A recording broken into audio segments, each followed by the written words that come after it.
Hello, everybody. Hello, everybody. Okay, BX is already in here. Okay, we can get started.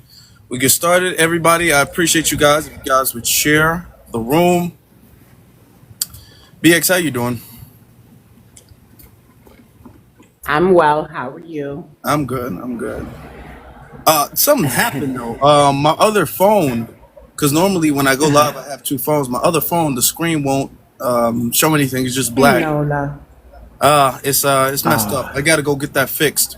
But it is what it is. So I'm using my iPhone right now. Okay, yeah, I just got a new phone too. Remember, it was kicking me out the app, telling me about my storage. So I switched to a Samsung because I actually heard the cameras were better.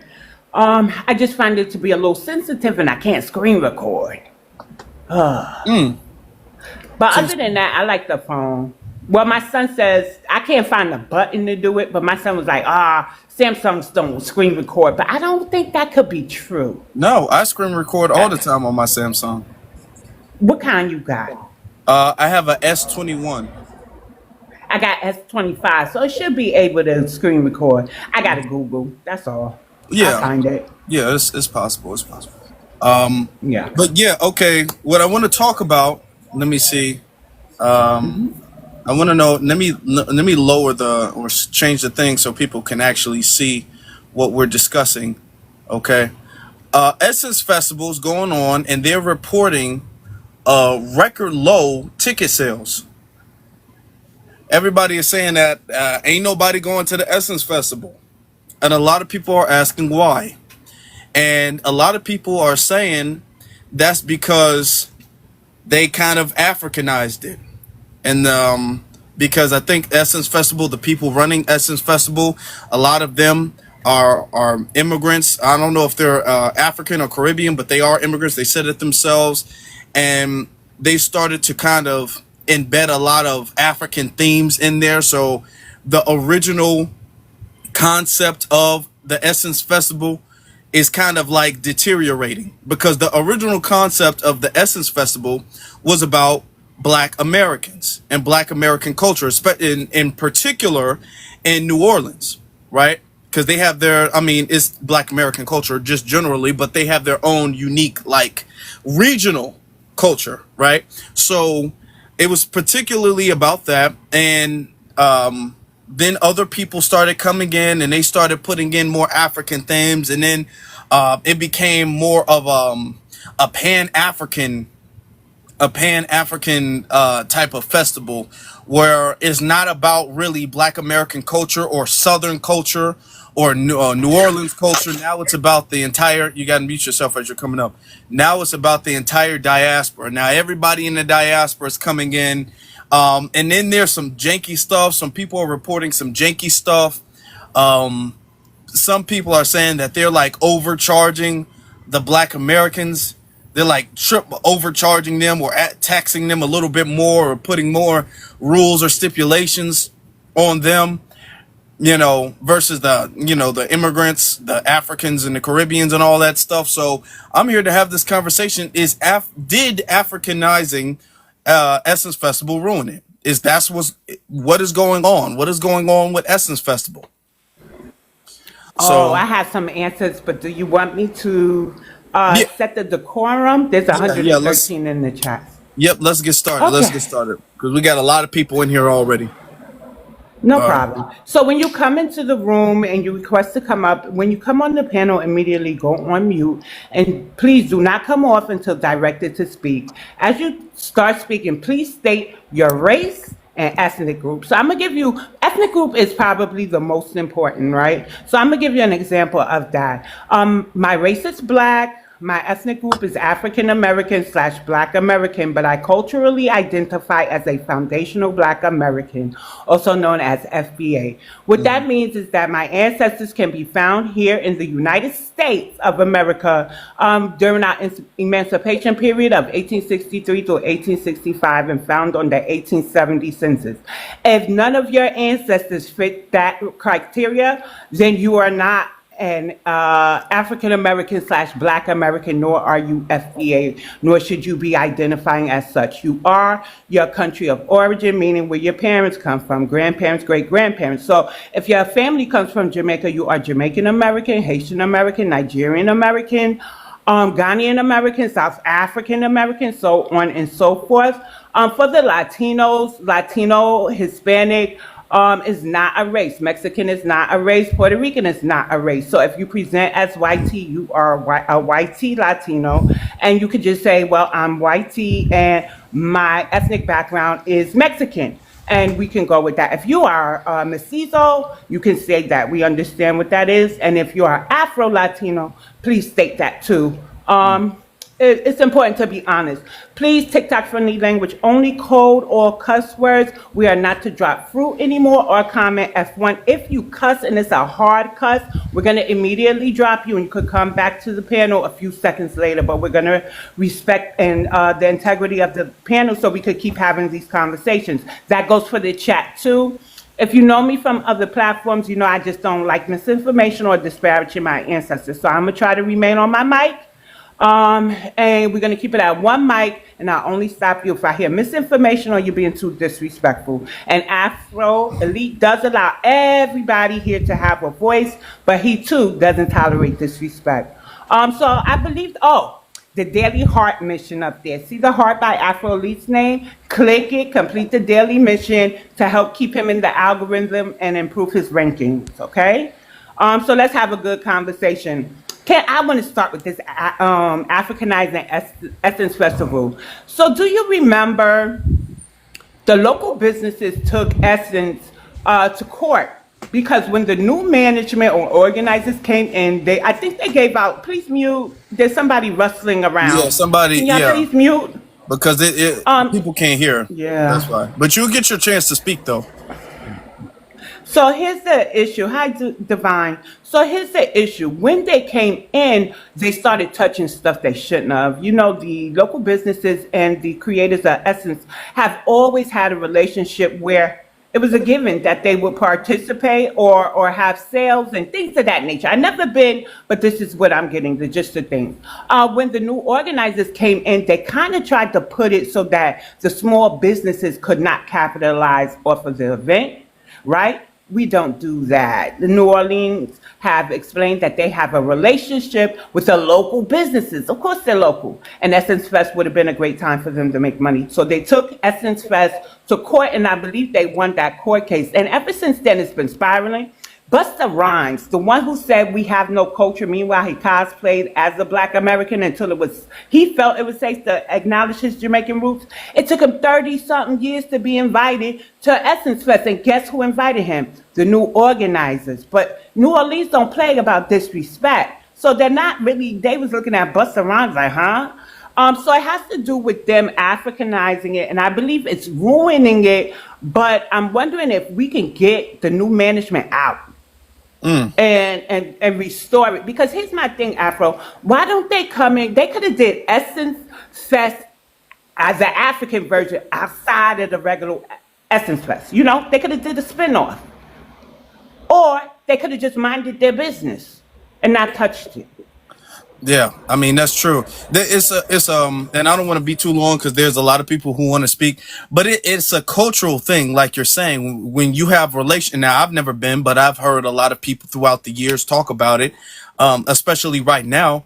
It's a thing where it's a community. It's really a community event where everybody in the community, whether that's businesses, there's people who've been going for years, they come back and everything like that. They look forward to it and all this and that. So a lot of people are liking it. A lot of people like Essence, and then next thing you know, the new management or the new organizers, whatever the case may be, they come in and then, like you said, they start switching stuff around. They start changing stuff that didn't need to be changed, and the stuff that they changed, they wound up messing that stuff up, you know. And now it's less of a culture. It doesn't have its cultural feeling to it. It's cultural essence, if I could use that to it. So yeah, that's a problem. I don't want to be too long on. Want to get to some of the other speakers real quick, but I totally agree. I totally agree. If if it was that important, they could have just made like the African festival or whatever the case is, and had everybody from the diaspora, whatever the case is, do that. Now, I find it very interesting. I'm just gonna say, because when you have your Caribbean holidays or your Caribbean events and your Caribbean stuff, Haitian Flag Day, Puerto Rican Flag Day, we don't try to come in and start changing that stuff up. That stuff get left alone. I gotta call that out. I gotta call that out. We just leave that stuff alone and they do their stuff, and then when we got our stuff, they come in and then start switching stuff up. I gotta say that has to be said.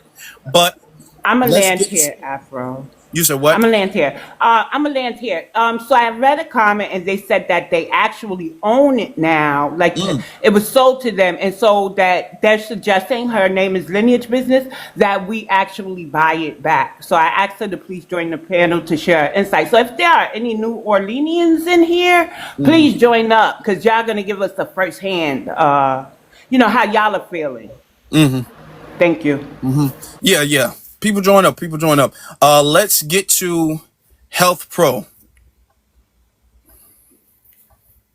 How's it going, host? Hey, I how want you to doing? salute you and your co-host is professional. I like you as an individual because I heard from you from Tariq Nasheed. I'm Black American. I'm foundational Black American, and I want to salute you for having this topic at this point. Yes, I do agree that Essence has lost its steam due to them Africanizing the Essence Festival. This is the same thing with the Congressional Black Caucus. Like the black political structure has been infiltrated by, I would say, foreigners. And ultimately, I think slowly but surely, Black Americans are went up to this situation, and now we're starting to distinguish ourselves from this group. When it comes to Africans, we have a lineage-based ideology, and that's foundational Black American. And I really do appreciate the direction you, as the host and the co-host, have taken this. And it's going to take time because I don't want to call it a movement because it's lineage, but it's going to take time. Overall, we're going to be acknowledged as a distinct and isolated, or I would say distinct group of black folks. So Essence is going to basically crash out and burn, mainly because before this, they were on this division between black females and males. They were pushing this feminist agenda. Brother, And I are think you on a most speaker or something? Because importantly, you sound kind of like digitized or something like that. I don't know if you're on a speaker or Bluetooth or something like that. Because it's yeah, yeah, yeah. You're the second person that told me this. I guess it's my internet connection. I gotta basically change my service provider. But I'm gonna fall back and I'm gonna let other folks talk. okay. Yeah. Okay. Well, thank you. And that is true. We can't ignore that Essence was trying to push some type of gender divide in the black community a few years ago. So we gotta, call that out too. But thank you. Let's get to Pamela. Have you been with us before, Pamela? I think I remember you. Pamela? Okay, well, Pamela's not there. Okay, we'll get to Elite Seconds.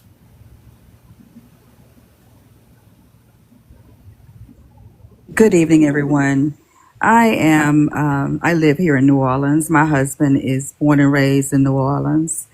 And we've seen the Essence Festival fizzle throughout the years. This year was the worst, in my opinion. I really think that the Essence Festival, they need to really take a really deep down look inside of what's going on around them politically, what's going on in New Orleans, at the city itself. I don't think that they're in tune to the structure of the way New Orleans and the indigenous people that live here operate.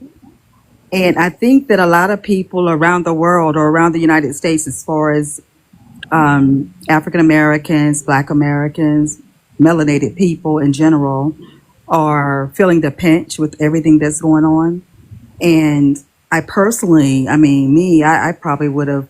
I know for Juneteenth, we had a lot of festivals of our own here in the city, and a lot of us don't participate in Fourth of July activities or Fourth of July weekend type activities here, and I think that that had a lot to do with it as well. So I think they maybe need to look at restructuring it or reworking it so that it's around more of a holiday that's celebrated for us versus around Fourth of July.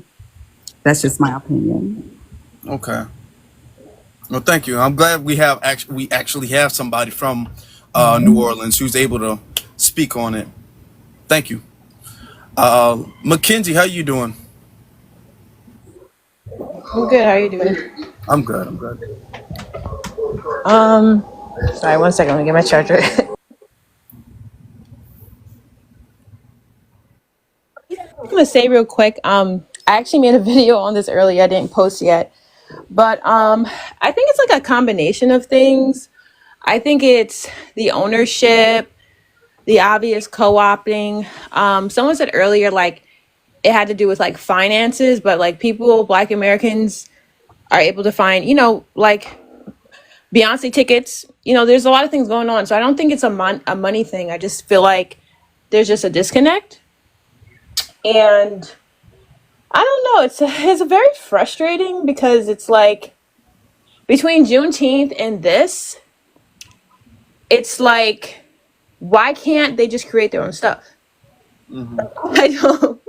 I just don't know why. Like they can attach to any other group, but it just feels like at this point, it's like deliberate disrespect. And that's how I take it. Because to even have like Jollof versus jambalaya, it's just, I feel like it's just very subtle, and before you know it, 5-10 years from now, they'll be calling it the Essence African Fest. Like it always starts off like this. And I feel like for Black Americans in particular, we already have to deal with people trying to erase their history in the textbooks, but now we have to deal with it in spaces that we've cultivated, not even in Africa, like not even in Africa, like in America, where we are. We have people that are trying to co-opt it. So I just feel like, I guess the last thing I'll say is that I really do appreciate all the Black American creators that have been speaking out about it, not letting it slide, letting these these companies know that it's unacceptable. There's most recently been a Black American makeup creator, beauty influencer, who was also saying the same thing. She feels like she's not being represented in the beauty space, but they're constantly pushing Caribbean, Hispanic, African beauty creators. And we have pretty much been the blueprint when it comes to that, as far as like different looks and hairstyles, and everyone's always piggybacking off the 90s aesthetic, which is Black American aesthetic. So it's just like in all factors, it's like they just don't want to give us our flowers, but they want to basically monetize off of it. And then when we speak up about it, it's like an eye roll. It's like an inconvenience. Like, oh my gosh, dumb. They keep speaking up again. And it's like, yeah, we're going to keep speaking up because you keep trying to play us for dummies constantly. Like I was just on the live with you about Juneteenth, and now they're doing this. It's just like never ending. I don't get it. And yeah, someone could say poor baby, but yeah, it is poor baby that you guys don't have, you guys have a lack of creativity to the point where you can't even create your own thing. You have to hop on our shit. It's very exhausting. So yeah, that's the only thing I have to say. But it's just like, it's just not making sense at this point. I don't know. I'm over it. Yeah. I mean, people in the chat room, y'all trying to troll, but the fact of the matter is that y'all not getting it popping. It's almost everything y'all touch turns to dust. And I'm not saying that to be mean or rude. I'm saying that because that's what the numbers are saying. The numbers are saying that the second y'all get involved, people stop showing up. This is what Essence, if Essence was popping and Essence was doing great, we wouldn't even be here. Okay? But we here because Essence is going down the drain right now. So y'all gonna sit up there and gaslight till I guess the end. If y'all want to down that hill, by all means do so. Thank you, Mackenzie. Halo, how you doing? Good. Can you go skip me real quick? I'm doing something. Okay. Pamela, are you back? Are you here? Maybe she had a call. Okay, FBA Wolfie. Hey, how y'all doing? Good, how you doing? Good. So, my submission is we've been, if they was on code, they would have known that we were saying no to the essence over 5 years ago when they had started doing their change. See, down in the South, we communicate with each other. We plan our events years in ahead. So we already knew that the numbers was gonna fall this year in essence because we already saying we wasn't going. Did y'all see the previous year when they kicked all the New Orleans vendors out of essence and they started putting other vendors that wasn't from our culture? They literally took the essence out of the essence festival. We are the essence that made that festival. It's only been around for 30 years. We have been fighting for our representation, creating environment and spaces for ourselves to celebrate our lives, survival skills, and our ancestors on this land, the things that we have invented and created to uplift our spirit. And these people been fighting us to be seen in our spaces. It don't make sense to me. They're not fighting for a space of their own. They fighting for the space that we're already in. And one thing about our culture, we will leave you dry and high. We will leave you in the desert without water, like that South African said. The numbers will always go down because we're used to Europeans doing the same thing to us. We owning up a space. Europeans seeing how joyful we are in that space. They come and buy that space and we leave that space. We're not playing these games with you. You don't know we are your currency. You're in our environment. And if you're not honoring our ancestors, we will not spend our money with you. We're closing down different spaces that y'all disrespect us, even if you have the same skin tone. This is the time of truth. You cannot come in our space and lift up Africa and dismiss our people from this land and the history from this land that happened in this land. This is not Africa. This is not near Africa. And you cannot hire an African cosplaying as a Black American wearing our styles and thinking they're going to create anything. Until they create anything for themselves, they cannot cosplay or appropriate our culture. We're not going to just not going to be involved in it. And that's all I want to say. Boycott everything. Hey, yeah. I'm gonna say now. I think it's very interesting because they'll be the first ones to say we don't got no culture, we don't know where we come from. Yeah, we the only people they come in here copying. We are the only people they coming up here copying. Okay, all of these other groups of people, they'll say they got culture, but they ain't copying them. They copying us. You know what I'm saying? So, I mean, that's the proof right there. We are the culture, quite literally. Yeah, but hey y'all, I just wanted to come up and say that we need to be a little bit more careful because I looked into who everyone was with Essence a few years back because it became a situation where it was just shady business all around. Places where people were able to still throw parties, and next thing you know, people were renting out the venues, blocking the local businesses from being able to operate. But when you look into the owner of Essence, he is the epitome of what you would call a tether because he is outright not FBA on any of his lineage. He is straight African, Sierra Leone, and Liberian. And that is what everyone else is missing because he was born here.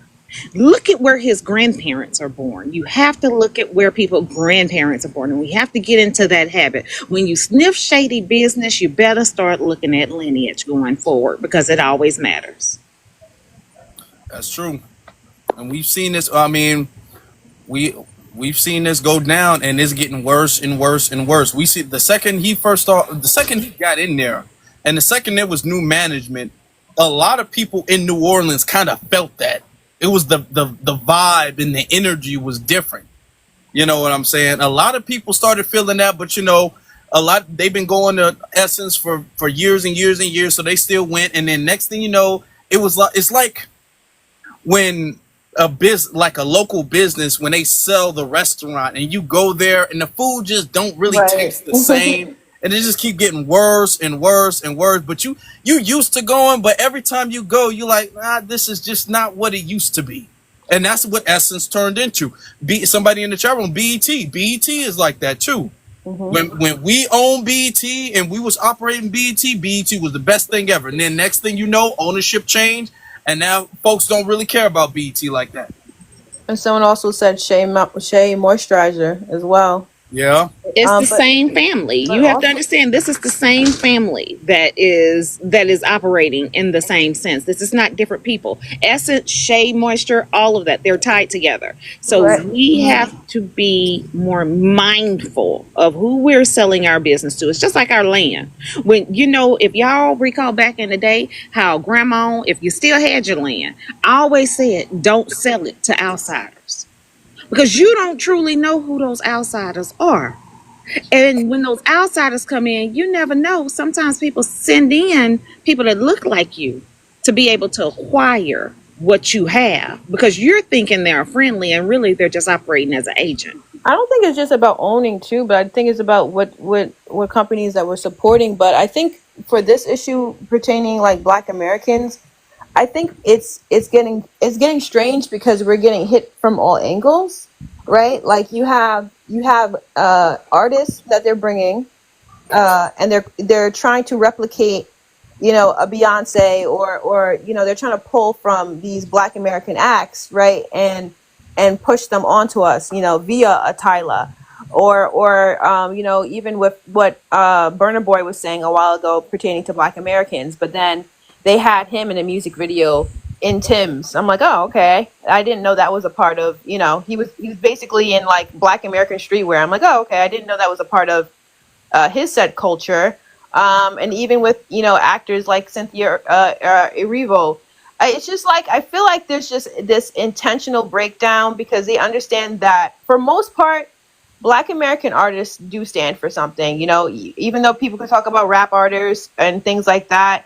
For most part, we do have like this symbolic representation, which is why someone like a Kendrick can, use his platform at the Super Bowl to talk about a bigger issue, or Beyonce. And I feel like these other international acts, I don't think that they I don't think that they go to like such lengths to kind of like oppose the system.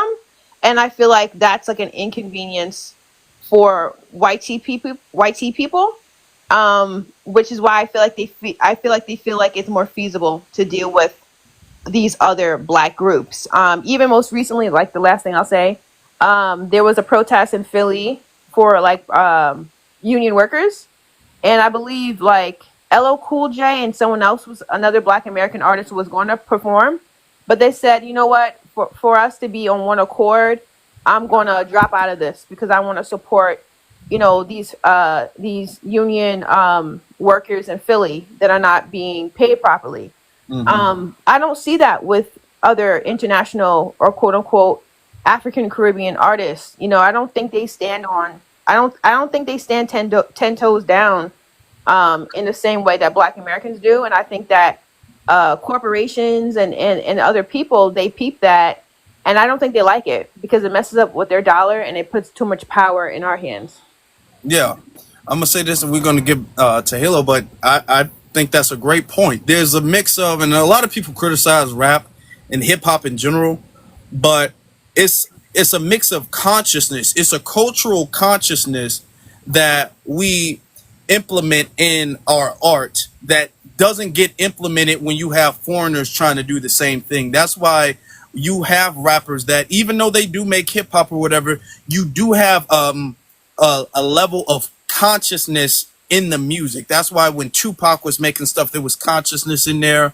Tupac, you got Kendrick, you know what I'm saying? You had NWA, you know, even not even, you got Michael Jackson who did that, Prince who did that, you know what I'm saying? You have people who've done that. We got so many different artists who would do that, and the consciousness, Queen Latifah, you know what I'm saying? The consciousness is just kind of like not there anymore, you know what I'm saying? Because these people are not from our culture, and these people also are taught to be more palatable and to make their music and art more palatable for YT people. So that's why with the Super Bowl, Kendrick Super Bowl, it bothered a lot of them. They was all like, oh my God, this is terrible, this is terrible.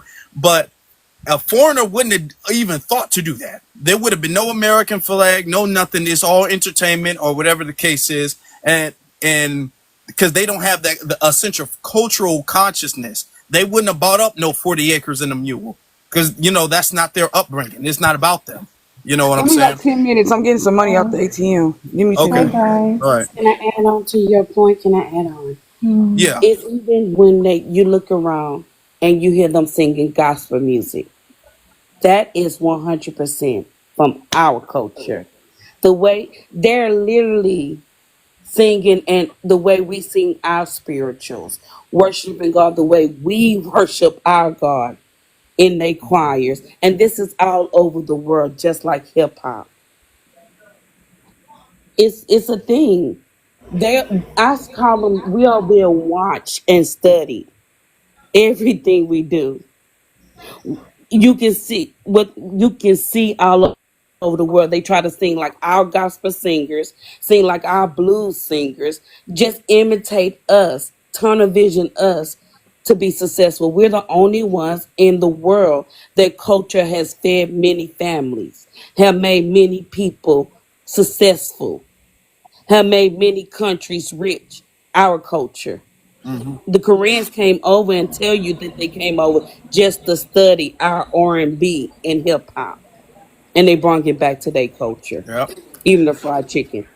May I say this? And I don't want to spend too much time on the chat, but when I ask you to come up, please accept the invite, because some things get lost in translation. There's limited space in the comment section. If you are African, please don't bring up or speak about my ancestors as if you know them. So Cloud9 Africa, I believe is the name, said that our ancestors would be crying and laughing at us or something of that nature. Please don't do that. Please accept the invite or request up so I can tell you why that's disrespectful. We're gonna Hi hold it. guys, can I Thank say you. something? Go ahead. Can you race and ethnic group first, please? My race? Yes, an I'm ethnic from group. Haiti. Ethnic group. I was born in Brooklyn. Yes, I was just patiently waiting and listening to all the conversations. Now I want to be educated a little bit. Tell me if I'm wrong.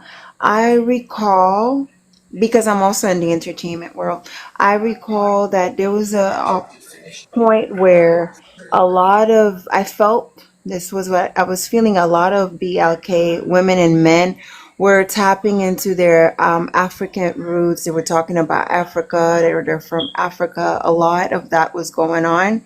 And then I see the transition now where it's like, it seems to be like a friction going between, I would say, the diaspora and of Africa, of African descent, and I'm like, what happened? Like, I'm trying to figure out where, because I remember, like, I even know people who moved completely to different countries in Africa, and they're of BLK, women and men, and it's like, what happened? Why are they So let me ask you a Right, so question. much 1 minute, 1 minute, friction. 1 minute, 1 minute, y'all. I need to know the years you are talking about that everybody was speaking about moving to Africa and stuff. Oh, And as what Oh far part yeah, of the thank you, babe. I tell industry? you. 2020, it 1 minute. started in 2020. 1 minute, Lutza. 1 minute. Okay. And what part of the industry are you in? Thank you. I am a model and I also write music. Mm, And and Okay. and that'll then I be. also heard some of your artists you spoke about that you're, and I'm like, these artists come to Haiti to practice their, to learn how to practice voodoo from the Haitian Wait, witches. hold on, So hold I'm on. trying to So figure are you, out. wait, no, because I practice in the ATR too, so I can provide you some insight on Okay. that. So it's not to practice, it's that a lot of us are leaving the church and we're looking for ways of our ancestors, the religions that are demonized basically. We're trying to embrace that. If we were not able to practice here openly, we go to the ones that know about an ATR. Me personally, I didn't go to Haiti or Voodoo. I went the Ifa route and wound up being scammed by some Nigerians. Well, That's be a whole clean, nother what topic. But here, so that's here's what you the practice thing. with things. Right. So here's the thing. I know some of the entertainers are now coming out publicly, like Michael B. Jordan, stating that he is a Babalao. I'm really not surprised by that because I said when we leave the church, we do look for other ethnic groups who are allowed to practice openly. So that's a spiritual journey that we're on. And so when you talk about a lot of people were trying to move to Africa, we also had a large Pan-African movement for years. Since around the time of Malcolm X, it has evolved into different things. But what I'm seeing as a former Pan African is that Pan Africanism has been one sided, mainly upheld by Black Americans. We champion the diaspora. So sometimes when y'all talk about our government, you have to separate us from our government because we are the loudest voices against our government. So we don't necessarily approve of things that they do in Haiti, things that they do in any other Caribbean island, things that they do in Africa, right? But we get mixed in because we are Black American. However, Haitians are part of the diaspora discourse, and I'm gonna keep it on your group. For me, personally, I saw a broadcast with two Haitian American women dressed in our aesthetics, dressed with our hairstyles, using our vernacular, and all they could do is disparage Black Americans. After that was When the you said disparage, what Acadians. does that mean? That means talk badly about us. We don't do this. Okay. We don't do that. We're aggressive. We're loud. We're this. We're that. We don't know where we come from. Things of that nature. So while we were raised to love all marginalized groups or champion for them, people are telling me that they were raised to be in competition with us, and it shows in the things that they do within our government. Oh wow. Can Okay. I have 2 minutes? Yes. For Yeah. me, for me, So what okay. I So one heard. moment. Let's. Okay. Wolfie wants the big screen. No, I don't need Afro. the big screen. They can very much see Ralph Boucher Okay. picture from here. He's high yellow. You can see him. Can y'all see him? Yes, Okay. I could see him whooping. She asked a question, and this is the most this. Okay, let's go into this. Yes, Black Americans was giving Africa its props. We are the one of the first people on this earth to say back to African movements. This Host, is you want to Ralph bring me Boucher. down? That's all I I'm not wanted to stop. share. I didn't interrupt you. You want to say Oh no, no, something? I'm leaving. I just I want the host to bring me down. I don't want to affect his scores.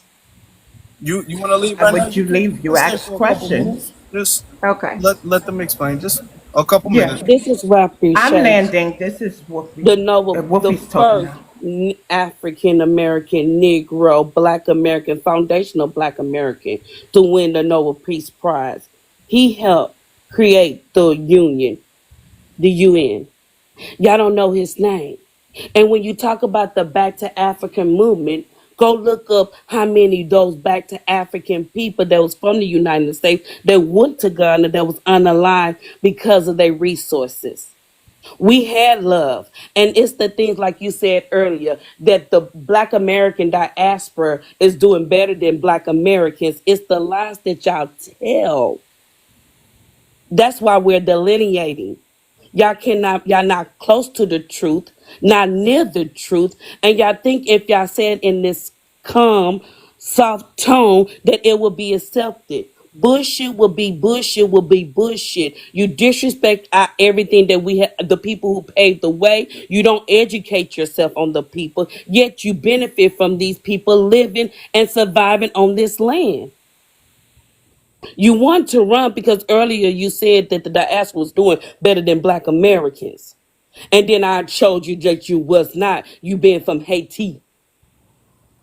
It's that disrespect. You feel like because you came over to the United States and gained a college degree that you're doing anything. You are the best that Haiti has produced, but Haiti don't produce that many best. And you come over here and you try to say the diaspora is bigger and they doing better. Sweetheart, you are the reason that the relationship is torn. It's your mindset to come to someone else's land and challenge them on the land, and they are the ones who help you get here to this land to have a successful life. It's just that simple. You try to tell us who we are, and what we have done. And the fact that it's people in the chat is saying Black Americans don't own anything. We own the number one technology company in the world. It's the fact that y'all don't even know this stuff. And you have absolutely every right to learn it, especially for you, if you was appreciative of Black Americans and how we paved the way. You will absolutely learn the names of the people who paved the way and did it. And while you living in the United States, earning your less than six-figure job, living middle class, living better than the people from your island and your countries, and thinking that you're doing. I want, again, before I drop, I want y'all to do one thing for Sweet Wolfie. I want y'all to go enroll yourself in elementary math. Learn fractions, learn how to do whole numbers, learn how to multiply, learn how to divide, because elementary math have y'all in a chokehold and y'all arrogant for no reason. Your numbers are smaller than Black Americans. We have been being successful in our culture for centuries. We're not new to wearing blue jeans. We created it. And yet y'all don't even know. Y'all go flush the toilet and drive y'all automobile. And y'all should be saying thank you to the engineers that was Black American Negro who did it. But y'all don't even know the names. Y'all turn on your cell phone. Y'all don't even know the name. Y'all be on WhatsApp scamming each other. Y'all don't even know the name who helped y'all. But they all Black Americans. To think that y'all doing better than the people who paved the way, who pulled themselves up from the bootstrap, shows why we have to delineate and we cannot say. And to act like y'all acting like Karens here. Y'all acting like victims. Black Americans has never done anything to harm you. We have never. And we're not. If y'all keep testing us, we're going to have to treat you like the Europeans, because you're saying the same thing the Europeans. Go look in history. If you don't think we did anything, good. That's all I got to say. Good. Can But my I mama was a Black Panther for a reason. Bye, can I y'all. say Y'all have a something? wonderful day. You can Hold on, drop me. no. I never Hold on. finished my sentence, but Hold I on. just was waiting. Now, you said that you had to leave, so we're not going to spend too much time, but we've kind of explained it. We kind of explained why there's been a cultural evolution, really, as far as the returning or going back to this mass exodus to Africa, the movement that not everybody, and the thing is that the whole everybody was on that, and most of us was not really on no mass exodus to Africa. It was a thought in some people's minds, and then it was an idea to really re-embrace African culture and try to create some type of root or reconnect with Africa. So that was the general thought. There was not no super big mass exodus movement like that to that degree. But now we have the revolution, and our culture has evolved past that. All right. I just ran into a native on a different chat that I was sitting, Uh-huh. and then the actual Indian natives, and Uh-huh. I was like, oh wow, these are the originals, like of the land, like owners of the land. And so if they had the same stand, because they are the original and they still exist, they have reserve where I've worked in the reserve, and they're the original owners of the land. So if they had the same perception on of like, oh, this is my land, I need you out because you're taking my benefits, or you're this or that, I think that would be such a chaotic thing. You know, me from being that Okay, I'm I'm back. Haitian. Hold Afro, I'm on. back. Wait, let me One finish minute, my one thoughts, minute, 1 minute. please. Let Okay, me go ahead. Yes, it's finish. your board It to would be I disrespectful. You're waited. I taking jabs. waited. You're taking jabs. Respectfully, I waited. Go ahead. I waited. I'm Respectfully almost done. I literally land. 5 seconds and I'll be And done. make sure you wait for a response too. Go ahead. So I am just saying, me as a Haitian woman that I am, and I'm proud to be who I am, I don't have any rigidity when it comes to Africa. I used to be married to a black BLK guy. I don't have any Please don't talk animosity or nonsense. anything against them. So I think we have to be mindful not to generalize things, and then we go into this no, and I think it should be addressed based on the mentality of the person. My mentality is far from that. These things are beneath me for me to be fighting with a BLK. For what am I fighting about? What? No, I What is respect a them. fight? You asked a question and we No, answered. no, no, What no, is the no. I'm fight? saying in general, like you said, there was two ladies and saying certain things. Yeah, it's Right. a known fact, and like the all of the black diaspora community, they do say that it's more than just two women. But in my stand, I go by the way people treat me, by the way they welcome me, and the way they deal with me. Can I So ask you a that's how question? I Can I ask feel. you a question? Mm-hmm. Why didn't you lead with that? Because I led with that, right? I went into that. And so you go into, when you start responding after Whoopi, you don't bring up that it's a known thing, but you're different. You're not the norm of the people who disparage us. You went to talking about the Native Americans. What you don't understand is our DNA composition, right? So yes, we do have some ancestors who were captured by rival tribes and sent into the Middle Passage, right? They were traded to the Europeans. However, those people, what they birthed was a new amalgamated ethnic group that is specific to North America. So we are actually a mixture of different racial and ethnic groups, right? So personally, we are of African descent, European descent, and indigenous descent. See how that works? And some of us even have Southeast Asian, right? So when you say the natives are the original of the land, please ask the natives why, and since you sit and work with them, why did they enslave the five civilized tribes, enslave some of the darker skinned indigenous and the Africans who were sent here? Why did they participate in slavery?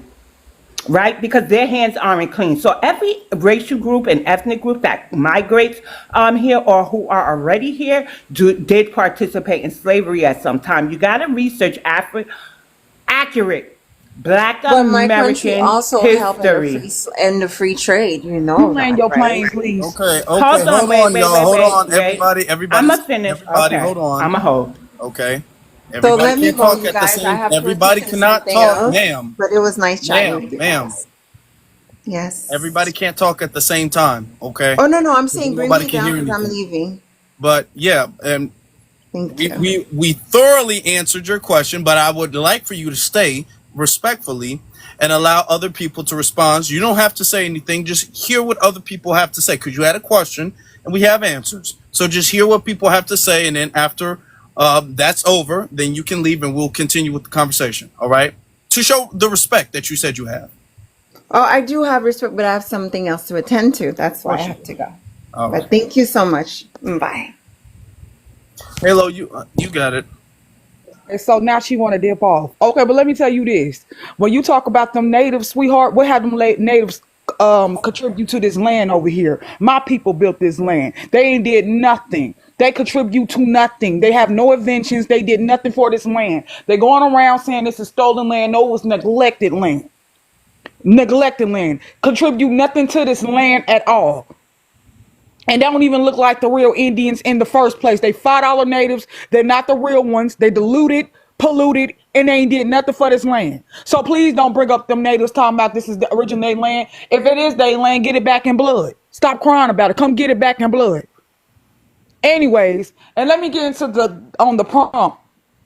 Thank you. Yeah, let's return to that. Let me get into the prompt up here. Okay, so when it comes to this Africanizing and all that other stuff, I want to talk about how they use their skin to manipulate us. So I call it skin manipulation. How they can come in and say, well, we're the same color.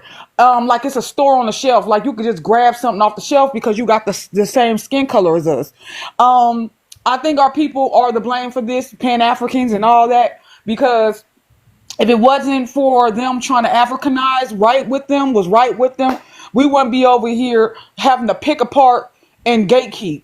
But we should have been gatekeeping, because now you see what the results of it all is. They coming over here thinking they got some say so and think they doing. You're not doing better than Black Americans, and you will never, because you're not even on your own land. You didn't fight on your own land, and you coming over here to copy and paste every little thing we do. I mean, you're using your. We need to stop voting for people because they skin color. We need to stop thinking these people are kinfolk because they have the same skin color. Stop letting them in. Stop letting them cosplay. Call them out. Start calling them out. Don't just like the Latin. Don't just sit there and let somebody sit next to you, say the N word because you think they cool. No. Call these people out. Africanizing everything. No, we ain't from Africa. Does not resemble Black Americans. What resemble us is what we created over here in our culture. They'll come over here and say you don't have no culture, but you over here doing every little thing we do. I don't understand that. That's like you trying to erase us. You trying to erase us and replace us, and we ain't going for that. You not finna stamp your African flag on me when my flag is my Black and heritage flag, my American flag. You not finna try to make me put down my flag so you can wave your flag up. This ain't your territory. We ain't playing like that. It's over with, and that's why if you looked at the that little Essence Fest, if you look at the pictures, it looked like a village. The people they don't even look like our people. If you look at the people that went to the Essence Fest, you could see that it wasn't even our people. Our people don't walk around like that. When we go out, we dress.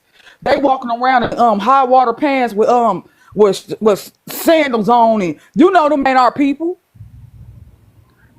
Now, you know them ain't our people. Them people walking around looking like got it looking like a third world country in the Essence Fest. I mean, they not civilized and they ain't clean people. You ask me, because why I look like that? So I just like I said, y'all come over here doing the most. It's time we gatekeep, and delineation is happening. Can't stop it. We're done. In Afro Elite, I need you to like break this down so I can listen to it at work when you go on YouTube. Yeah, that's what I'm gonna start doing now. Instead of doing like the whole chunk, I'm gonna have to chop it up into sections. I'm gonna start doing that. That's why I started No, a I little bit like earlier the tonight. whole little thing because it lasts me through my hours at work Oh, okay. in my headphones. Like I can have my headphones on, something to Yeah, listen I'm to. I literally was getting tired of uploading one listening to from the other day right now. It's on the computer. I was uploading right now. But yeah, you Okay, yeah, because 100% right. I Thank need you. some comments. I need Hey, some something to can I listen say to. something, bro? Can I say something? All right, like I'm coming from the perspective. I'm Wait, I'm an African. where are your people from? Done. Yeah. All right, I'm an Information African not group. immigrant, but I moved here when I was 2 years old. I grew up in New Jersey and in Pennsylvania. Like Okay. that's basically What country did you What? migrate from, Cameroon. sir? All right, chill. Cameroon. It's in West No, Africa. no, no. It's not. Basically, Hold on, everybody. Hold we're on. basically the same place where most Black people in America are from. West Okay, Africa. hold That's where on, I'm from. hold on. No, no, Cause you sir. coming Don't in. do I that. Look, literally no. have family members who were Everybody, slaves. So yeah. dude, chill out, Yeah, on the chill out, continent. We know there dude. was slavery over there Okay, too. dude. You coming in and you acting all type of spicy, and you don't need to be doing it. We asked where your people from, and you already acting like you got an attitude or something like that. We didn't disrespect you or nothing like that. So ease up. All right. Now go ahead. Speak. What do you have to say?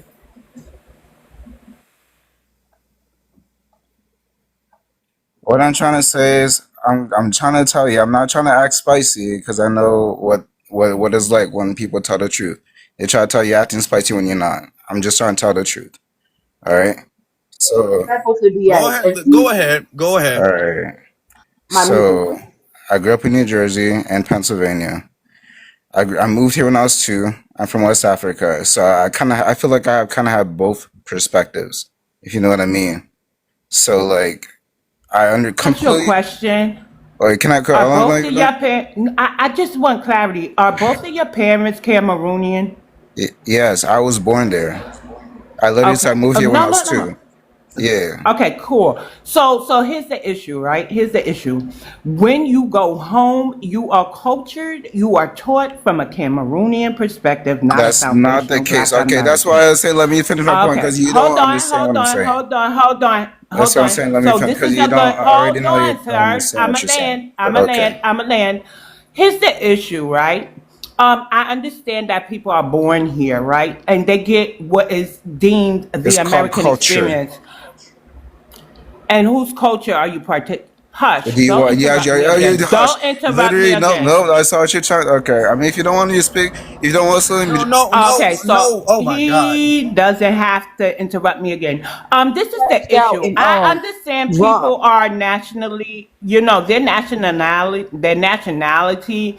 But if you go home and you're not reinforced with a foundational Black American parent, grandparent, anything foundationally Black American besides a television show or program, then you are not experiencing foundational Black American culture. You just shared it for a few hours. But when you go home, your parents are Cameroonian. You return to Cameroonian culture, Jamaican culture, Haitian culture. Do you understand what I'm saying? Does that make sense to Yeah. anybody? Yeah, no, that Thank makes you. sense.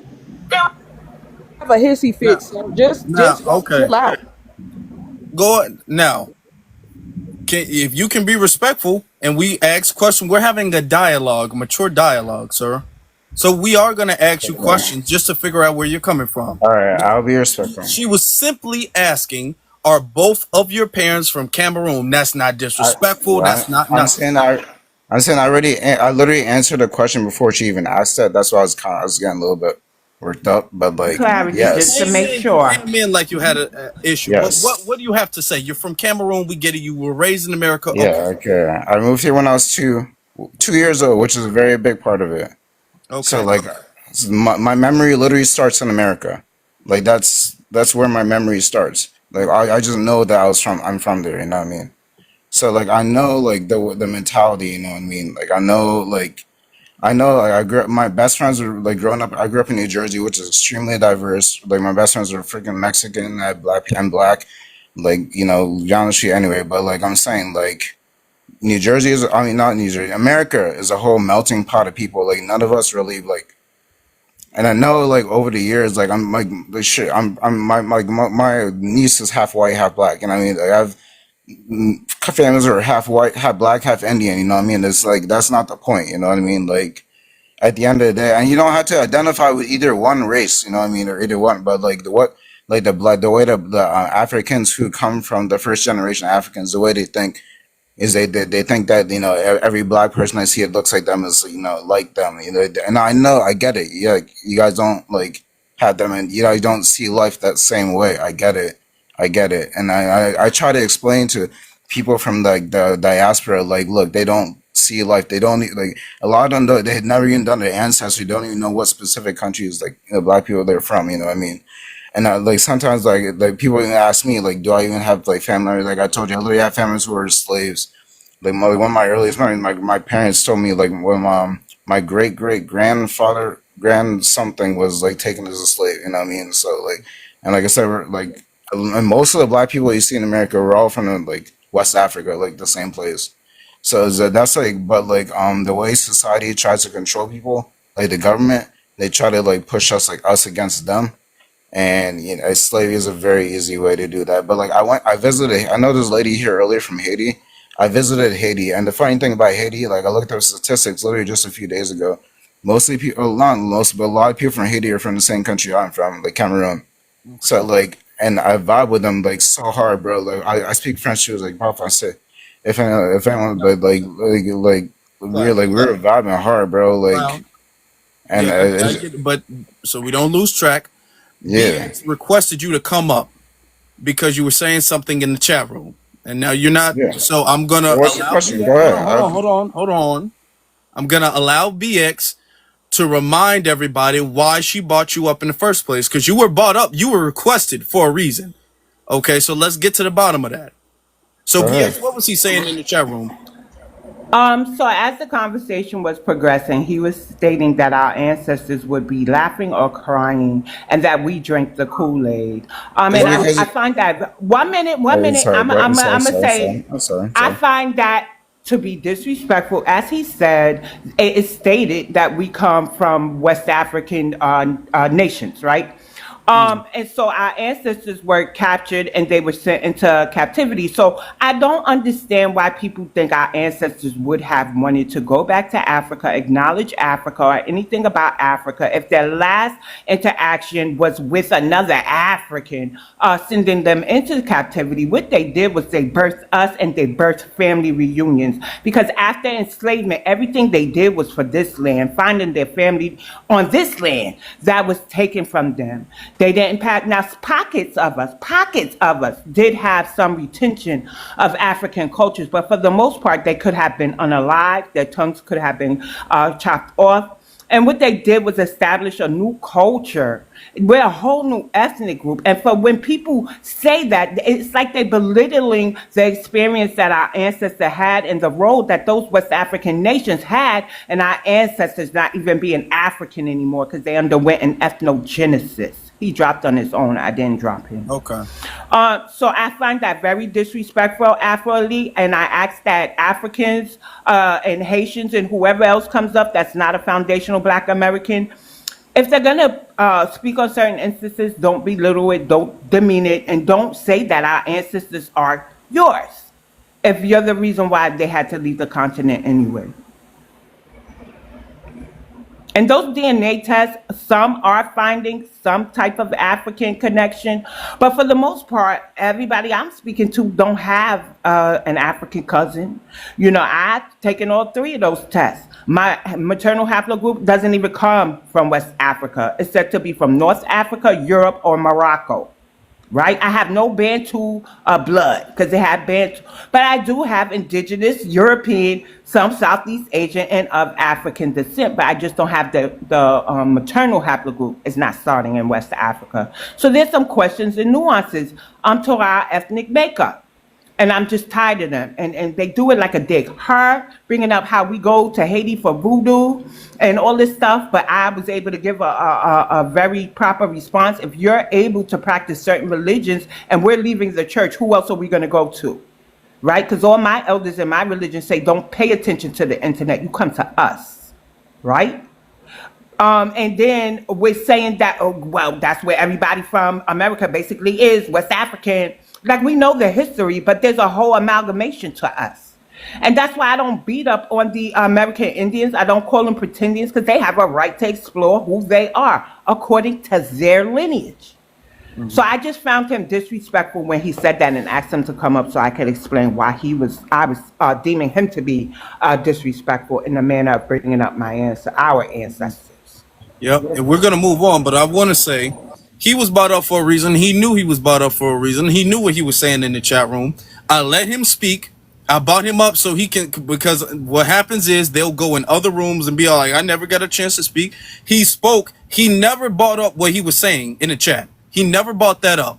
And then when that was being addressed, he left voluntarily. He was not kicked out by either one of us. He left voluntarily because he couldn't stand on what he was saying, which I knew he wasn't going to stand. I just wanted to show you all these people. They'll be in the chat room. They'll be woofing in the chat room. Then they get on the panel and then they'll act like they're having a completely different conversation. They'll babble. They'll talk about, yeah, my cousin, she dated a white man and then he had a baby and everything. Found out that, you know, like the stuff that ain't got nothing to do with what he said or the prompt, completely irrelevant. And then we say, oh, I said respectfully, hey, you were brought up for a reason. Let's get to that. He left. You see what happens? He left. I'm gonna say this, Afro. I just want to make a comment to the chat. I see a lot of y'all tagging Halo and bothering her. Halo is up here minding her business.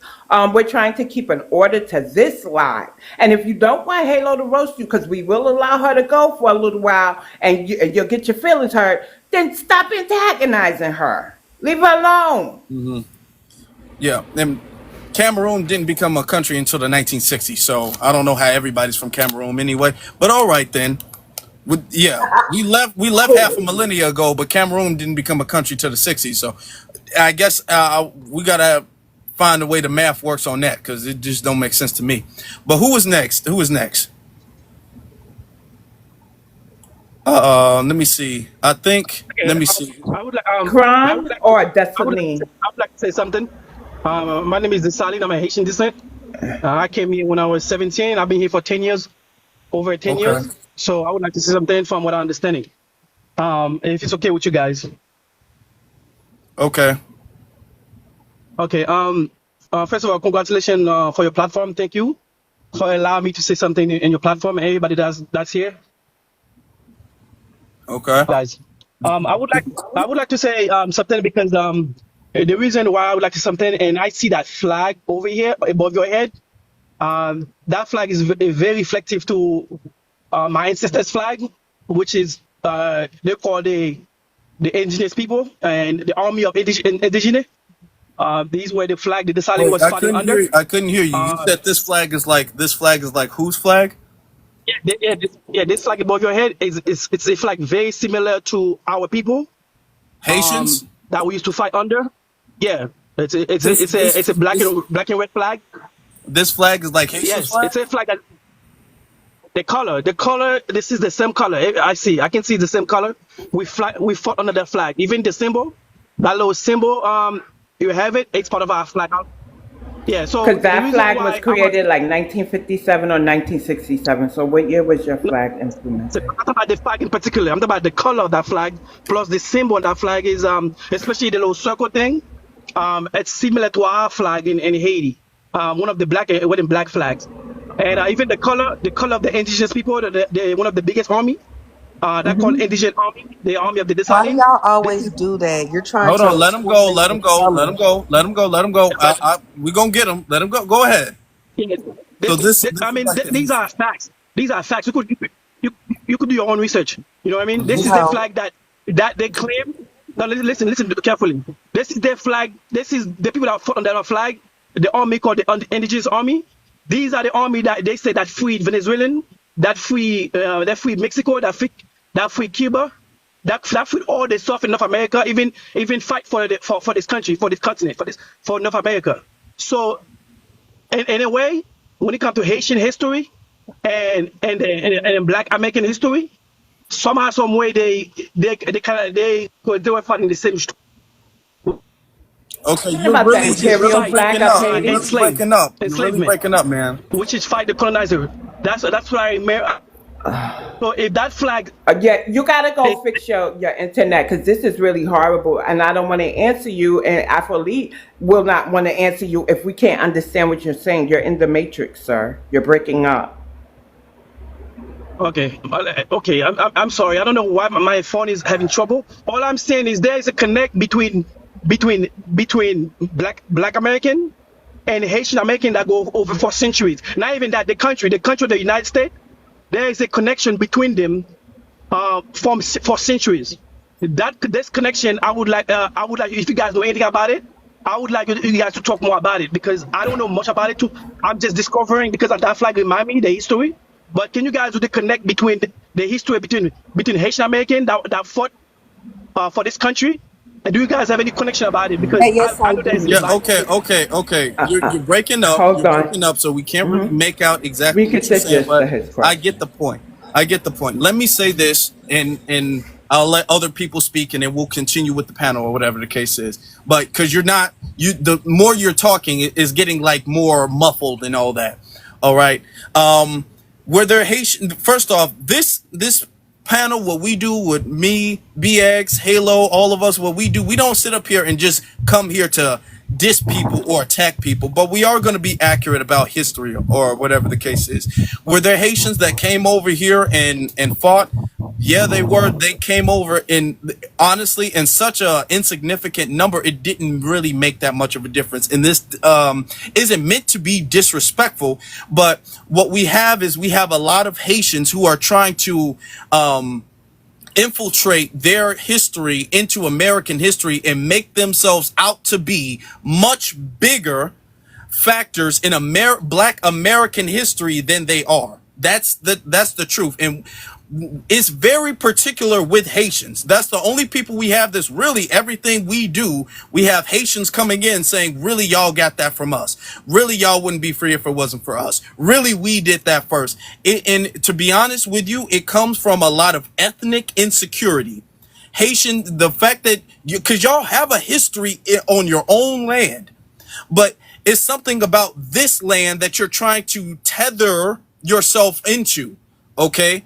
You're trying to connect into unnecessarily. You're reaching and stretching and trying to find loopholes to connect yourself to a history in a people on a land that you're not connected to. That's the truth. I hear your accent. It's not like you've been here that long or your family has been here that long. And yet you're coming in here saying that our history is based off of Haiti. The Haitian flag has absolutely nothing to do. It was not influential. And I'm not being disrespectful. No, that's This not what stuff, I know. Listen, first listen, off, listen. no, stop. That's not what I Listen, said. No, sir, we can't even hear what you're saying anyway. You just gotta listen.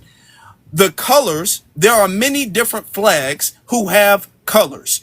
Many different flags use different colors. The color red in this flag means something different from the color red in the Haitian flag, which also means something different from the color red in the Trinidadian flag, which means something different from the color.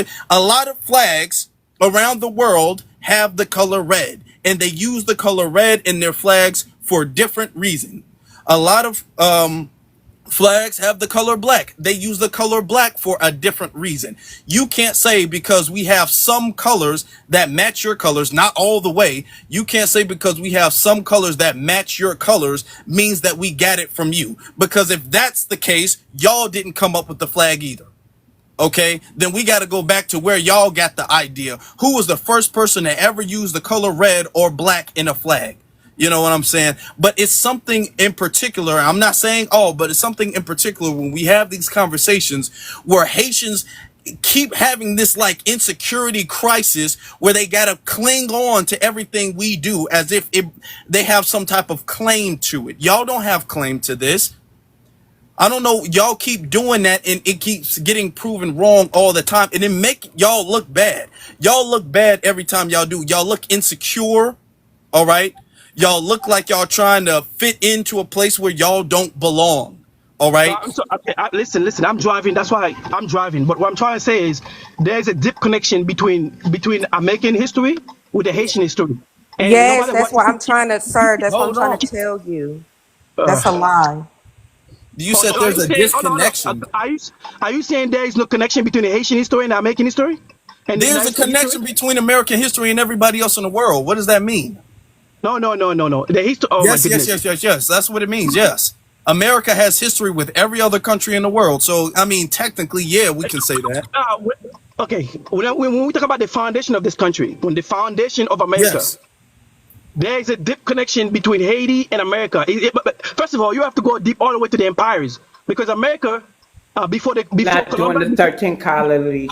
We're not going to do it because I know where you're going with this. So. BX, can I please correct No, him? hold on. No, right. Ask Afro.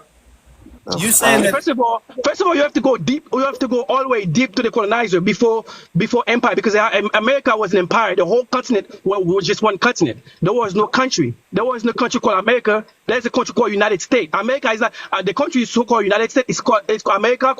You call America is United States. It's a United States country. You have to find out what does it call United States. First of all. Second of all, Okay, America, we're gonna have to. You're gonna be quick.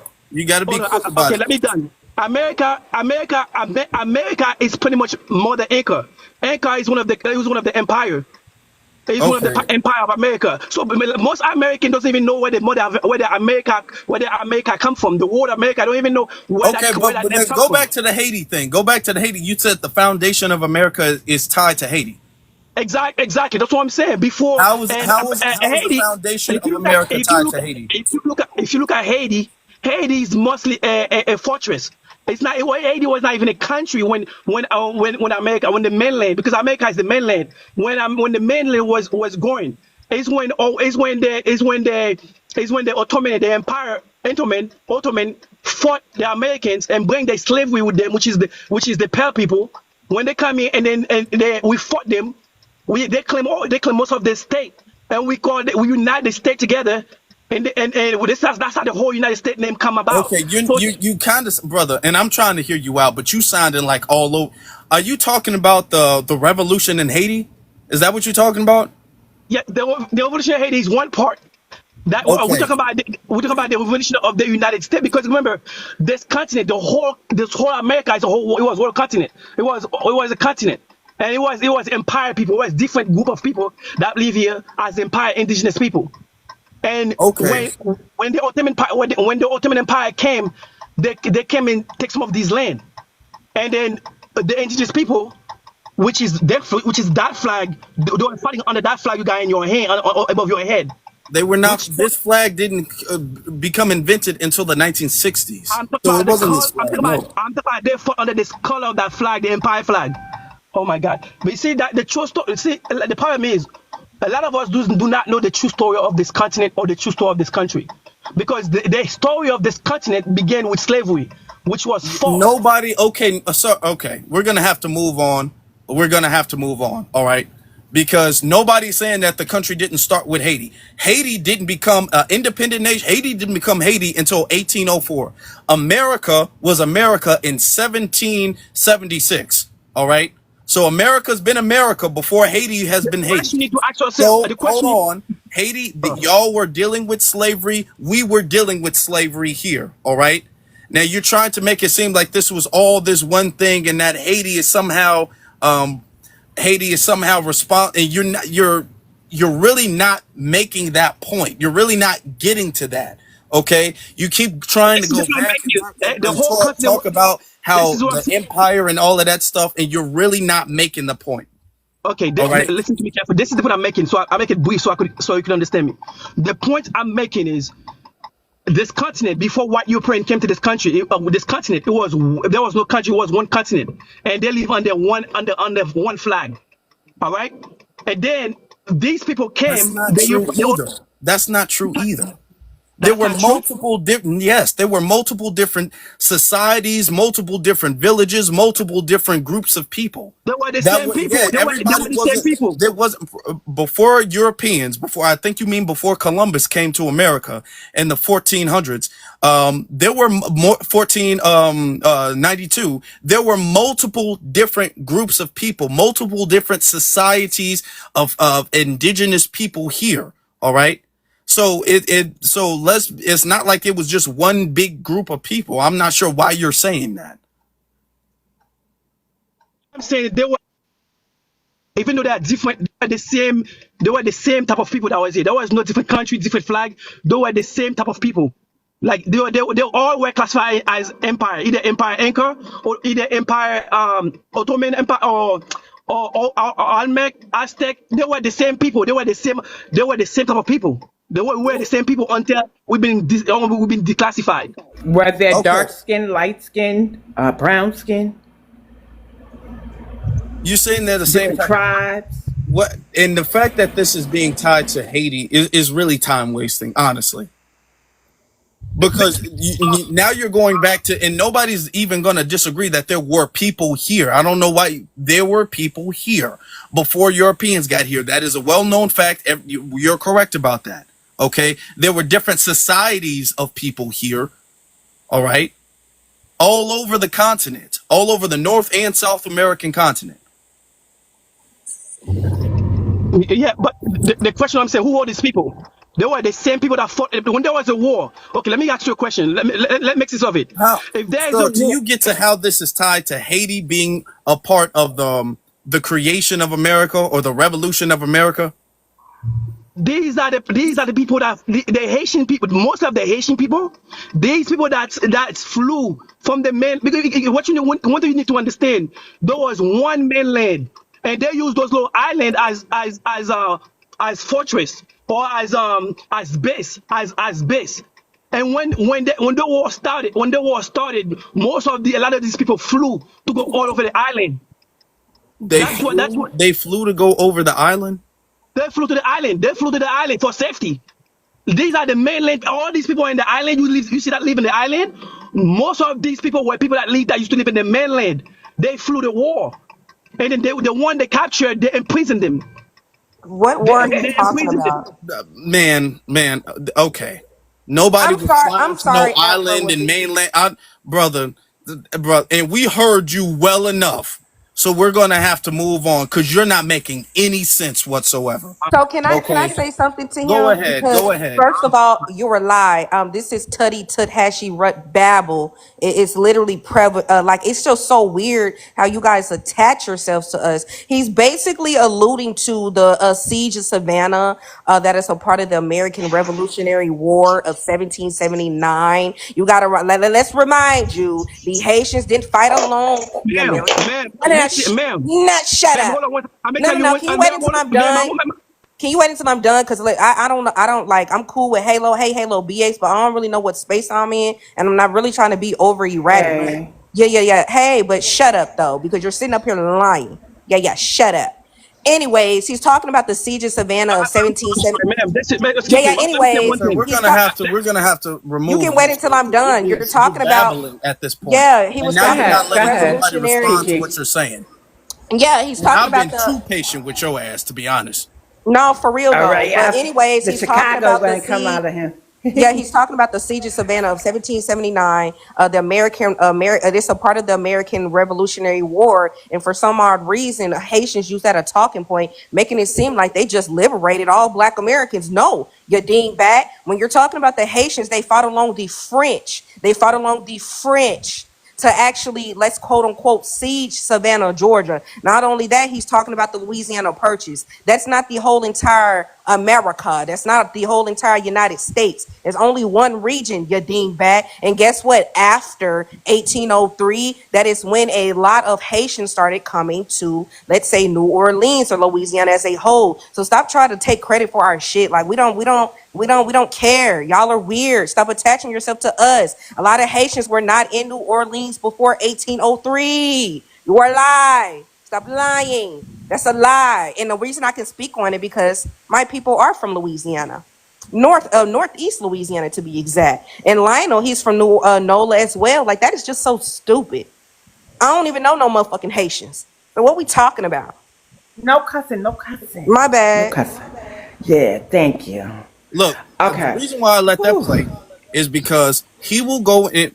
I want y'all to understand when I let people talk is most of the time is because I see them in other spaces and I hear them a little bit in other spaces talking about how we don't know our history. We don't know anything. We're ignorant people. We have an echo chamber or whatever the case is. So a lot of times I'll let them come up here and I'll let them talk and I will stop everybody to let them get their word out or whatever. And he kept going and going, and it was never ending. He wasn't tying it. He wasn't connecting anything. He just started adding puzzle pieces to a puzzle, and none of those pieces were connecting at all. I was like, okay, can we get back to the Haiti thing? He didn't want to get back to the Haiti thing. He kept going back and further and further and further down this downward spiral into this rabbit hole of abyss. All right. And then they'll go into another room and they'll talk about how we don't know our history and we're ignorant. We let him attempt to explain whatever he was trying to say and he could not get it out.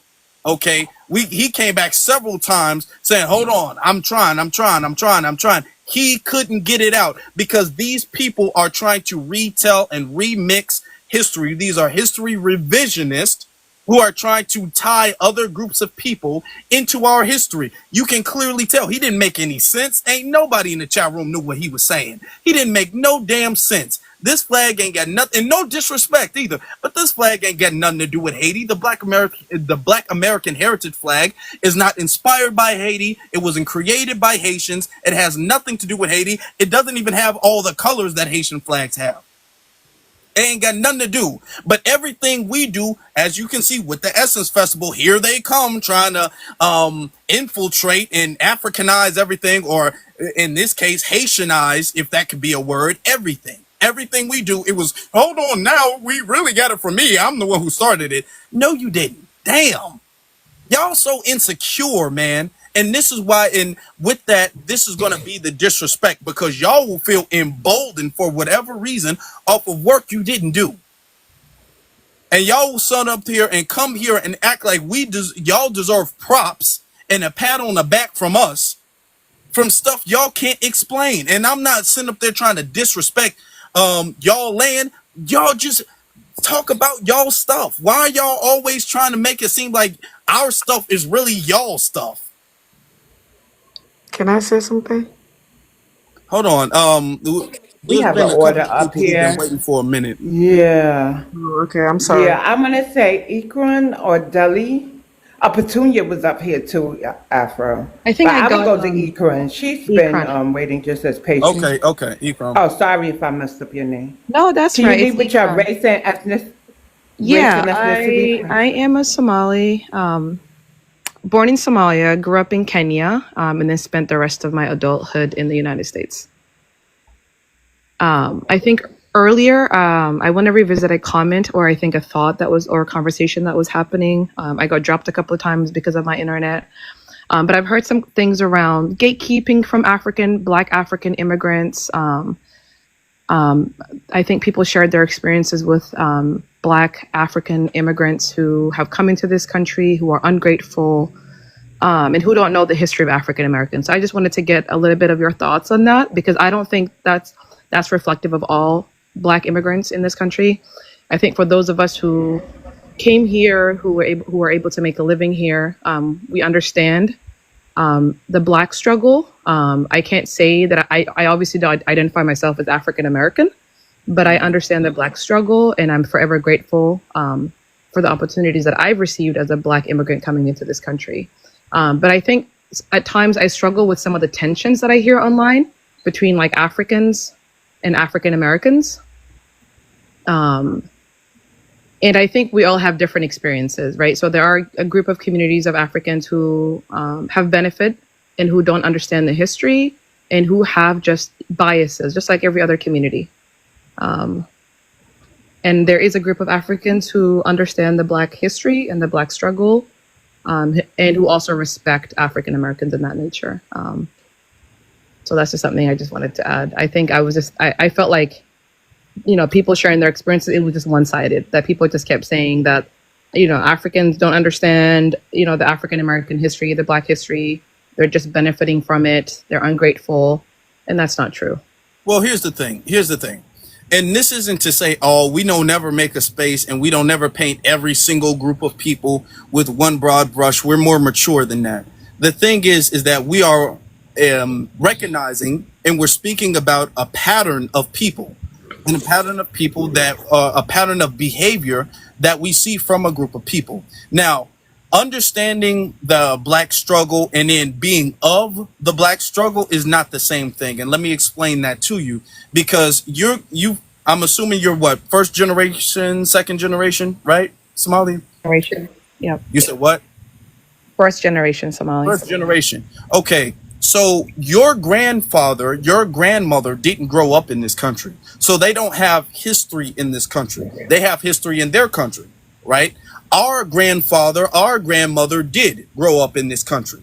So they have history in this country. They taught us lessons, and we learned from firsthand lessons in history in this country about Jim Crow, even further back, about segregation, about sharecropping, about there's a lot of us who still live. As far as FBA, a lot of us who still live in the South. And we learn these things firsthand, if not experience these things. So we have a deeper cultural connection to these things because this is our history. We're not learning from it or looking at it from an outside point of view looking in. We're inside, okay? So a lot of what you guys are experiencing is really by proxy Black experience. You're experiencing our experience by proxy. You know what I'm saying? Like you feel the heat because you're close enough. You're not in the fire. Do you understand what I'm saying? All right. So this is why when it comes to things like cultural festivals such as Juneteenth, such as Essence Festival and stuff like that, there's a richness in the culture that we can connect to because of our history here and our culture here, that someone from outside of the culture who has a different upbringing, has a different family structure, has a different culture, they're not gonna understand that. So they're going to come in, they're going to bring in food that's not the food that we're used to eating. They're going to listen to music and wear clothes that we're not used to.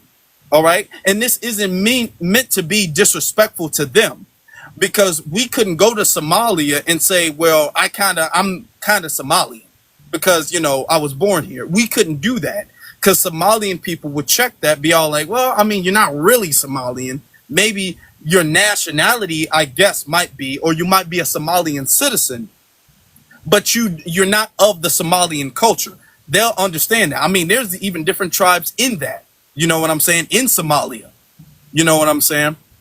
So this is why we're saying that, because when they come to America, they act like everything is just up for grabs and everything's this open slate for everybody to equally partake in.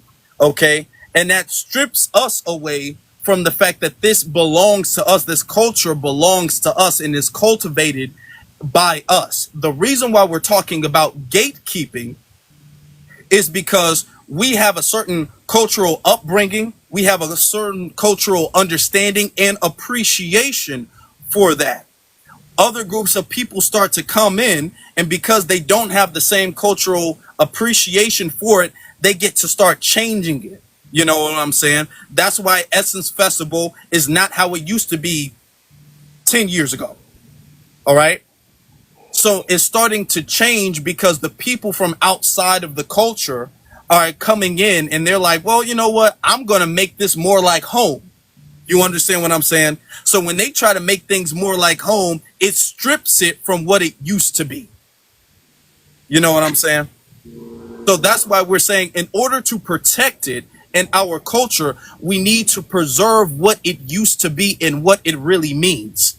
So we can't let people from outside of the culture come in and start remixing things to their liking. You know, if your grandparents, your grandma, your mama have a certain recipe, and then the neighbors come in and then start sprinkling a little bit of their seasoning, say, actually, I kind of like it like this. You know what I'm saying? I want to cook it like this. It's not going to be the same. So then you're going to wind up with a different type of recipe. You know, and to keep that, you're going to be like, okay, nobody from outside the family can be in the kitchen.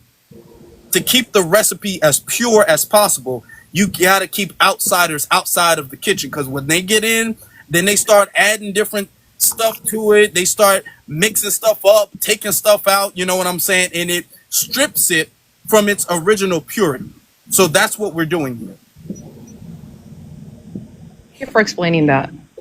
And I absolutely agree and understand that. I think every community and every culture is entitled to making sure that they protect what's theirs. Mm-hmm.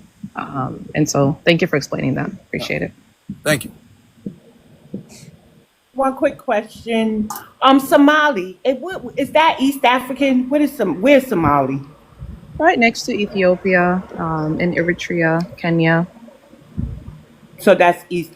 So when tensions kicked off, we were actually having the discourse with West Africans, and then every other part of Africa started jumping in. I'm not saying you. So what I want to say is that we understand that we could have individual relationships. With you, I'd be like, oh, she came back to the panel. Like I wouldn't be like, you know what I'm saying? But collectively, it's just too many people who have decided to join in the fray, and unfortunately for them, it's against us, Black Americans. So we get it. We get that you are not like the rest. Yeah, it shouldn't be. This is not a conversation where it's Black America against Africa, the continent, right? I think the conversation is protecting African American history, protecting African American rights, as you should. Right. And I think it's also important to educate. You know, there are a lot of Africans who do take the benefits of being Black in this country because of the Black struggle. Right. So I think it's also important to educate them and check their biases and stereotypes. Yeah, that's all I wanted to say. It's like, you know, because we had a certain relationship with the Ethiopians, South Africans, and then recently it's just that all of them, not all of them, for them to say some of the things of the people that we encountered was really surprising for us. So That's where we're at with it. It is about self-preservation, group preservation, lineage preservation, but we also have to, deal with them in our spaces, in our government, where we're being sabotaged by them as well.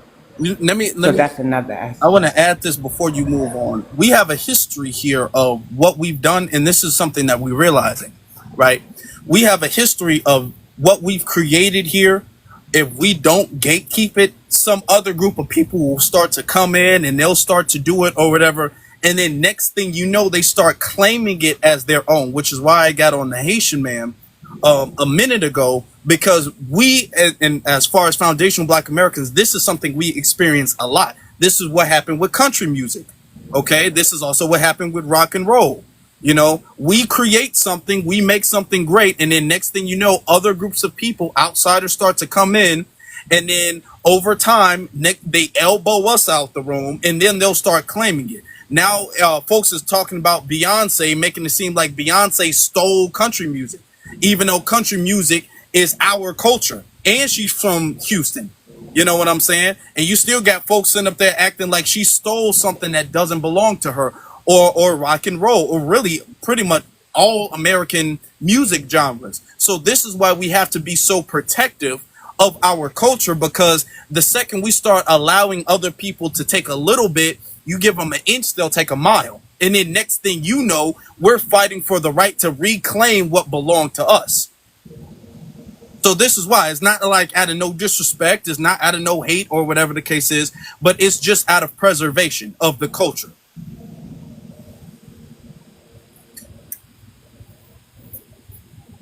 We could actually move on. I just Yeah, want yeah, to yeah, say yeah. that. I was saying that. Can I just kind of reset the room? So Uh-huh. I want to thank everybody who has been gifting. If you look up to the upper left-hand corner of your screen, you'll see a heart by Afro Elite's name. Please click that and complete the daily mission so that you can improve his rankings and keep him in the algorithm. Thank you to everybody who is joining the panel. I ask that when you come up, you lead with your race and ethnicity when directed to speak, but immediately go on mute. So African American / Black American, and I culturally identify as a foundational Black American. That is our ethnic group, those who identify as FBA. If you migrated here, your family migrated here and cannot be found on the 1870 United States Census, then you are not an African American / Black American, nor can you culturally identify as a foundational Black American. You are your country of origin, your parents' country of origin, and so you would be Jamaican American, Haitian American, Somalian American, Nigerian, Ghanaian, so on and so forth. So let's keep that in mind. I expect you to be honest too, because it helps put your answers into context and it helps us to stop generalizing. So I understand we talk like you, y'all, this, that. So we understand that not every immigrant is a tether or is out to undermine us, but we do understand that all tethers are immigrants, and those are the people that we're speaking to. Basically, the tethering onto our culture, the changing things of our culture. We don't wish y'all no harm, but we do have a movement, and it's called delineation. But we still want to educate, as Ikrin has said, it should be about education. So that's just some of the ways. This isn't personal. It's what we see in our government and the things that are said. For me personally, it was bullying a Black American to identify as African American over Black American, or she didn't love herself. It's the disparaging of our ancestors and diminishing them to just slaves. So we get that going on and stuff too. But let's go back to the prompt, and then if the conversation pivots from there, we can pivot. But let's go back to the prompt, actually. And so I believe I kind of want to call on Petunia just I think she was before we next move too. on. Yeah, I think she was. Yeah. Yes, how are you guys doing? We're good. How you doing? How are you? I'm okay. I'm FBA. I live in Long Beach, California. And I was just listening to the conversation, and I agree with everything you guys were saying. And my thing is Juneteenth and how the Africans want to, basically take it over. Like when I went to a Juneteenth festival and I just seen all this African heritage stuff, I'm like, wait a minute. I'm like, hold up. And now that we're, changing it, because in the last couple of years we've been changing it around, and we don't want all the African heritage stuff at Juneteenth. And they think that we're wrong for doing that, but I don't see nothing wrong with that. Juneteenth is not an African holiday; it's a Black American holiday. So why should they be selling their stuff and having all their heritage things at Juneteenth for the celebration, making money off of our holiday? It's crazy to me. I'm gonna say this. It's a thing of making sure, like standing on the fact that our stuff needs to be respected, and that's something that I'm glad that we're starting to do, because we don't do that when it comes to Haitian Flag Day. You know, they have certain dishes, they have certain music, certain customs. We don't do that when it comes to CARICOM. We don't do that when it comes to Puerto Rican Flag Day. We don't do that when it comes to none of that stuff. Do we sit up there and be all like, well, I know y'all eat jollof rice and everything like that, but let me put some cornbread there, or our cultural stuff and our cultural music and dance, line dancing and all that. We don't, that's their stuff. That's their stuff. Okay, cool. But it's only when it comes to our stuff do people feel as if they are entitled to eat off our plate and their plate. They got their own plate. We don't look at it. We don't touch it. We got our own plate. Then they sitting up there reaching over and they starting to pick off our plate. And we finally are saying, hey, no, this is our stuff. Juneteenth, that's about our culture. It's not about Africa. Okay. There's a bunch of African holidays that are about Africa. This holiday is not about Africa. All right. And we got people trying to make it seem like, or gaslight rather, that this is out of some type of hate or xenophobia, they'll say. And that's not the case. All right. Because it's not xenophobic. It's not xenophobic when they have their holidays and they don't try to create this welcoming thing where everybody is invited and everybody gets to come in and participate their way. No. It's never xenophobic when they have their ethnic holidays and they gatekeep it. It's only xenophobic when we do the same thing, and we're just not going for the gaslighting anymore. You should have seen that they had these flyers like 2 years ago. The flyers that invited people to celebrate Juneteenth. When I say they had Mexicans, Chinese, Africans, they had everybody. They had a people of color flyer. Oh God. To Juneteenth, and and we went up against that here in California. We shut that down, and they started to, tell us we're racist and we're this and we're that. I said, this is crazy. I've never been on a Cinco de Mayo flyer claiming their holiday was mine. I never did it. I never even thought about it. It never was something in my mind that told me that I can just tether on to these people's holidays or tether on anything that has to do with their community, that has to do with their culture. I never thought about tethering on to it. Yep. And that's what they do. So we got to call that out. We got to call it out because it's going to get too far down the line.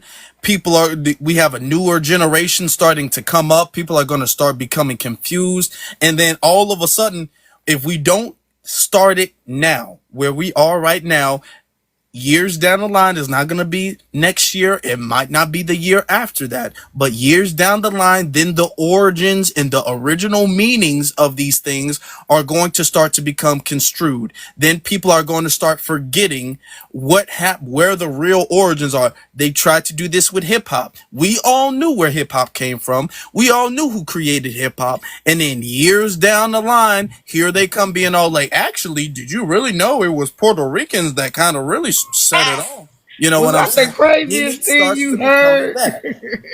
So that's why we got to start all that right now, because there's going to be confusion, and then next thing you know is going to be well, technically, y'all got it from us. Really, y'all got it from us. So we can't let that happen.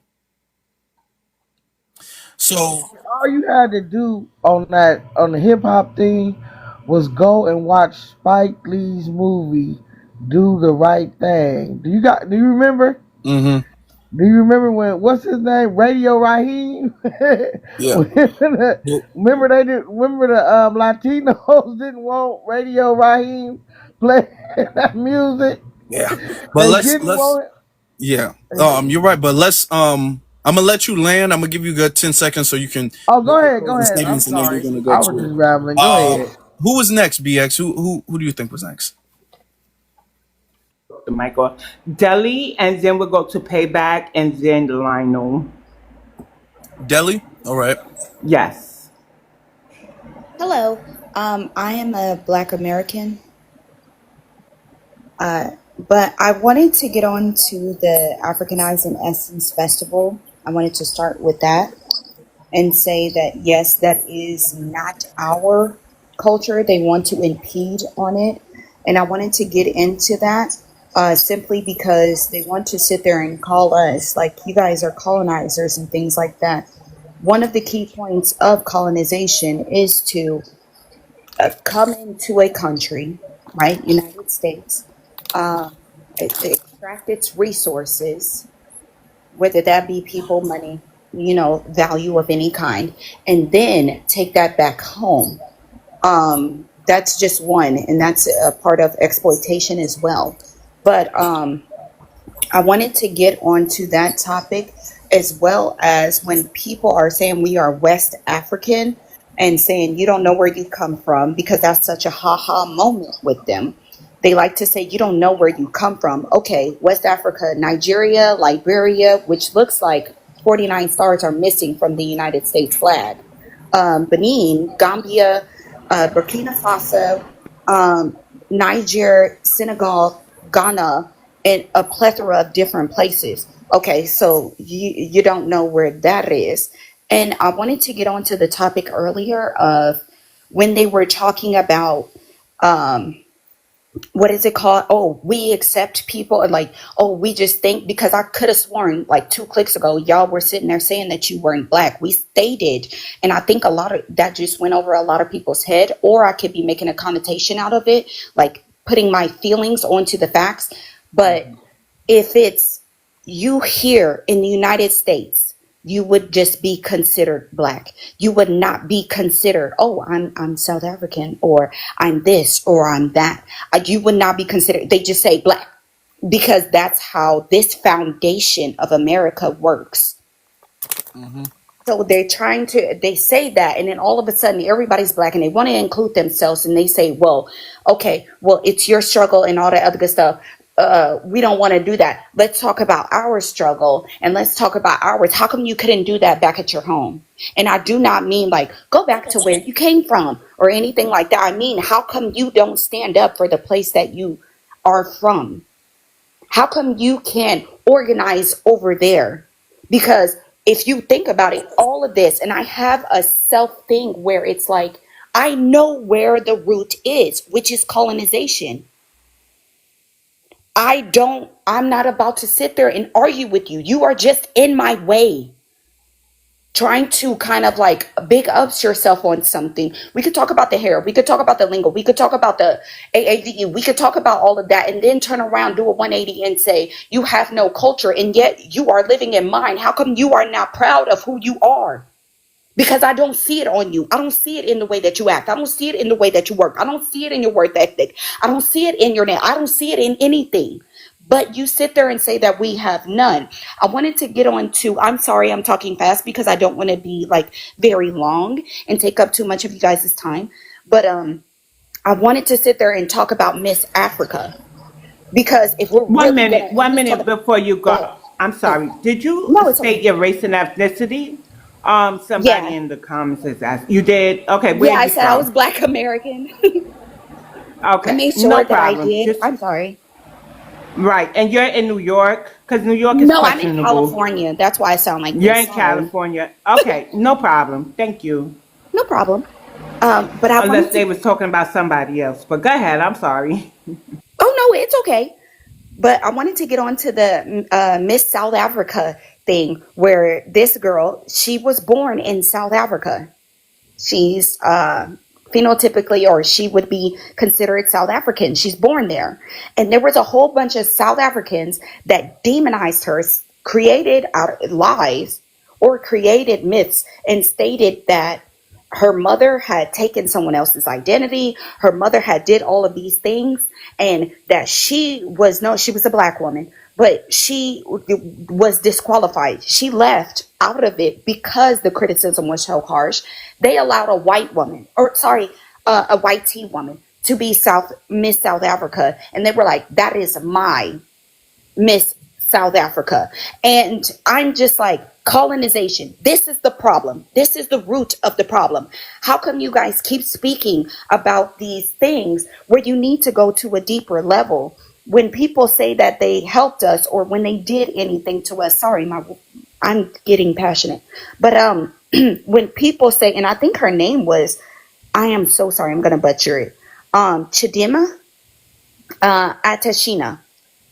When they say that they are accepting or they want to try and claim something that we have done, not only are they colonizing it, and they know what they're doing because that is what their oppressors did back home. You don't have to sit there and ha-ha, kiki, and laugh at me and say, oh, you were stolen or whatever. Some of y'all gave us up freely. Some of y'all were stolen. Some of us were stolen. But why do you think you were colonized in your own home? You have the language. You have everything that you could have used. And then on top of that, they had the pew-pews. But how can you sit there and then claim around when we have people on YouTube, we have people in music, we have people of this, we would sit there and be like, this is Bantu knots. We would say, hey, this is from this tribe and this is how they do it, or this look is from this. I forgot the Fulani braids and things like that. We would sit there and be like, hey, this is from them.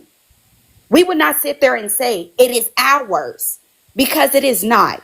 So when you come here and you sit there and say, hey, this is my place, and don't we all have these things? The only people who has asked for inclusivity is black people, or demanded inclusivity when you talk to Asian, because if you really want to get down to it, seeing as how quote unquote life started in Africa and everybody migrated, how come you don't say the Japanese ain't African?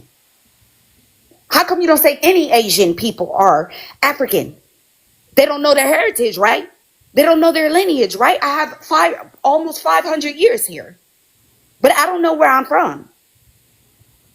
I have that much, but how come you don't say they are? Right? If we're going by that logic. Sorry, I'm getting a little upset. I'll stop. No, okay. And people in the chat room, let me clarify the people in the chat room. The theory, because it is a theory, but it's probably the most popular believed theory, the most common theory, that life started in Africa and everybody was in the land that was Africa and then expanded outward, all right, which are Asians. And because of the climate, because of the food that people were eating in different circumstances and stuff, people's phenotypes started to change and evolve over time. So that would mean, even though there are a lot of black people, native black people who live in Asia, if y'all don't understand that, but over time, there were people who expanded. But people don't say that those people need to not claim where they're from and go back to claiming Africa. People don't say that. We are the only group of people in the world who say the land that we built and the nation that we built, the culture that we built, we need to overlook that which we're standing on. Because if you say they're not African, we're not African. That's what we're saying. You can admit that they're not African, and I can agree, and we're not African. The land that we built, the culture that we built that is not connected to Africa, we have to overlook that, and we have to go back past a millennia to a continent with a nation that doesn't exist anymore. These nations that exist in Africa today, they didn't exist 500 years ago. No, there's not a single country in Africa today that you can name that actually existed 500 years ago. All of this stuff is relatively new for the most part. All right. I mean, it's either history, which is a fact. It's either a fact or it's not a fact. All right. So it is a fact. And here's the crazy thing about that is that before TikTok, everybody knew this was a fact. Before TikTok, scientists and archaeologists and historians have already discovered that this was a fact about 10 something years ago. And we all had a general consensus that this was a fact. It wasn't until TikTok where folks started coming up, these $5 Indians started coming up gaslighting everybody that nobody else is from here. And then now we are having these conversations all over again. This has been a scientifically proven fact for a very long time. And if y'all don't know that, y'all need to do some research. All right.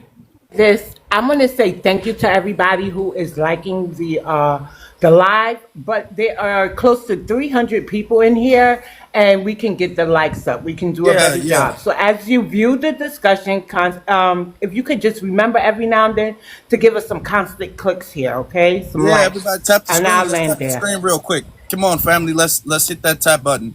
Hit that screen. All right. Thank you. Sorry, if I could take like 30, not even 30 seconds. Sorry. But also, if I'm from any of these countries in West Africa, I don't know the ways of the culture. I don't know how you dress. I don't know your language. I don't know how you act. I don't know the societal standards. I don't know anything. Therefore, I will not claim to be African because I don't really know. I'm too far detached from it. So I cannot sit there and claim it. Meanwhile, and then disrespect it by saying, hey, because I can't go into any of these countries and be like, yeah, I'm this or what have you. And then they just accept it. That's not how it works. It is a cultural difference. It is a lot of things that are a lot of nuance that goes into it. So you cannot come here and say that I'm Black American. Meanwhile, you're first gen or you just moved here 20 years ago and claiming what is ours to be yours because you would never do that same thing in your home country. Sorry, that's it. Yeah. BX, who is next? Go to, let me see, I guess we'll go to Payback, and then we'll go to Lionel. Payback, Lionel. Thank you for the opportunity to speak on your platform. There are a couple of things that was said that was incorrect that I would like to correct. Okay, but before you do, I'm about to say that. Your race and ethnicity. I'm about to say that I'm an African American, so I'm not Black American. And I just wanted to clarify this, that there's a difference between African American and a Black American. Yeah, but Black American, just please, and I'm gonna let you go. But for context, like, where in Africa are your people from? Liberia. Liberia. Okay. The country that was established by free slave after the end of slavery. You can go read about the ACF. You can go read about that. It will give you a clue history as how to Liberia declare. One minute. All of that. Okay, so wait a minute. She's saying that she's African American, but she's Liberian. Am I getting that correctly? Or is she saying that she descends? Question: what's your origin? Hold on. So did she say African American, Afro, and then she went into Liberia? Can I speak? Maybe that will help you. I want to make sure that we heard that's it what correctly. she said. That's what I said. Let me speak. So do you descend? You from let everybody come American and speak. Now it's time for me to speak. Hold on. I need clarity, ma'am, because you wouldn't be African American, ma'am. Let you speak. Okay.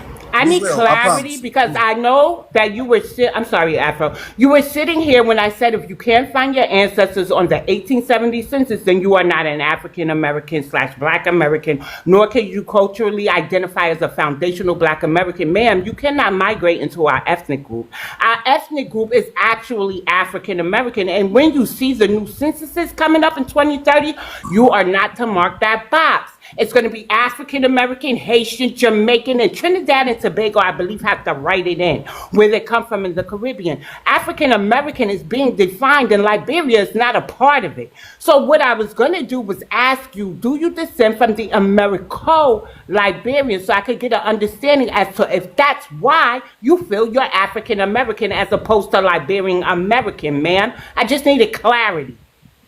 First of all, like I said, everybody come on the platform, you let them speak. So you will let me speak before you start throwing questions at me. If you're not going to let me... Ma'am, I needed clarity. And so I think your voice sounds very familiar. Your voice sounds very You don't familiar. throw questions in my throat. You got to hear me out front. And here's the thing. No, I have to stop misinformation. You cannot go around saying African American if you're not. And I did stop some people for clarity, ma'am. You're not a special, right? So I'm going to stop you too. Okay, do you know the difference So now, between are Black you an American and African American? Liberian? I know what is my ethnic group, and you're not it, ma'am. Well, We are different. You know what? Hold on. Afro, I'm a dropper. No. Afro. Hold on. That's what you want to do. Okay. You don't want the audience to listen. speak? I recognize her voice. Look, you're from. I recognize her voice. No, but you don't have to be that personal. At least let me Okay, learn don't from address you. me. Don't address me. Okay, Don't so I'm address gonna me. address The the host host. is taking over. Yes, because that's So going let me to talk speak to to you the from host. here on out Host. because he understands my position. Yeah, Thank you. Okay. So, So, host, you're from there's a difference between African American and Black American. The Black American are the group of people who struggle to build this country. Are the group of people who was lynched, who protested for year in and year out, who was beaten, who suffered to help to build this country, to give everybody the opportunity to come here today. And I salute the Black American for that. African American are people who came from different other countries and came to this United States out of the back and the sweat of the Black Americans. So I'm not saying I'm a Black American. I would never ever say that. And I would never be a Black American because the Black Americans struggle. They went through a lot. They have their own culture. They fought for their freedom. I wasn't here when they was fighting. I wasn't here when they were marching down the street of Alabama and other places. I wasn't here. So a Black American is a Black American. And African American is somebody who came from Africa, came here over the years and became a citizen. That's why they call them African American. They are not Black American. Okay, we're gonna get. I guarantee you, we're gonna get back to that. But what did you Okay. originally come up here to say? Good. The reason why I came here to say, you said that Cameroon did not exist until 1960. Cameroon was a country. Cameroon was still Cameroon when it was occupied by France for over 20 some more years. I think I The said they same didn't get independence. If I said they weren't a country, they weren't an Okay. independent country. Okay, that's just the only Okay. point. I'm not here to argue about being American. I'm not American. I'm not a Black American, and I never want to be Black American for so many other reasons because I have an origin. And for those Africans who come here trying to claim to be Black Okay, American, they but you're fool. saying okay. Keep going to what you were saying. I said Good.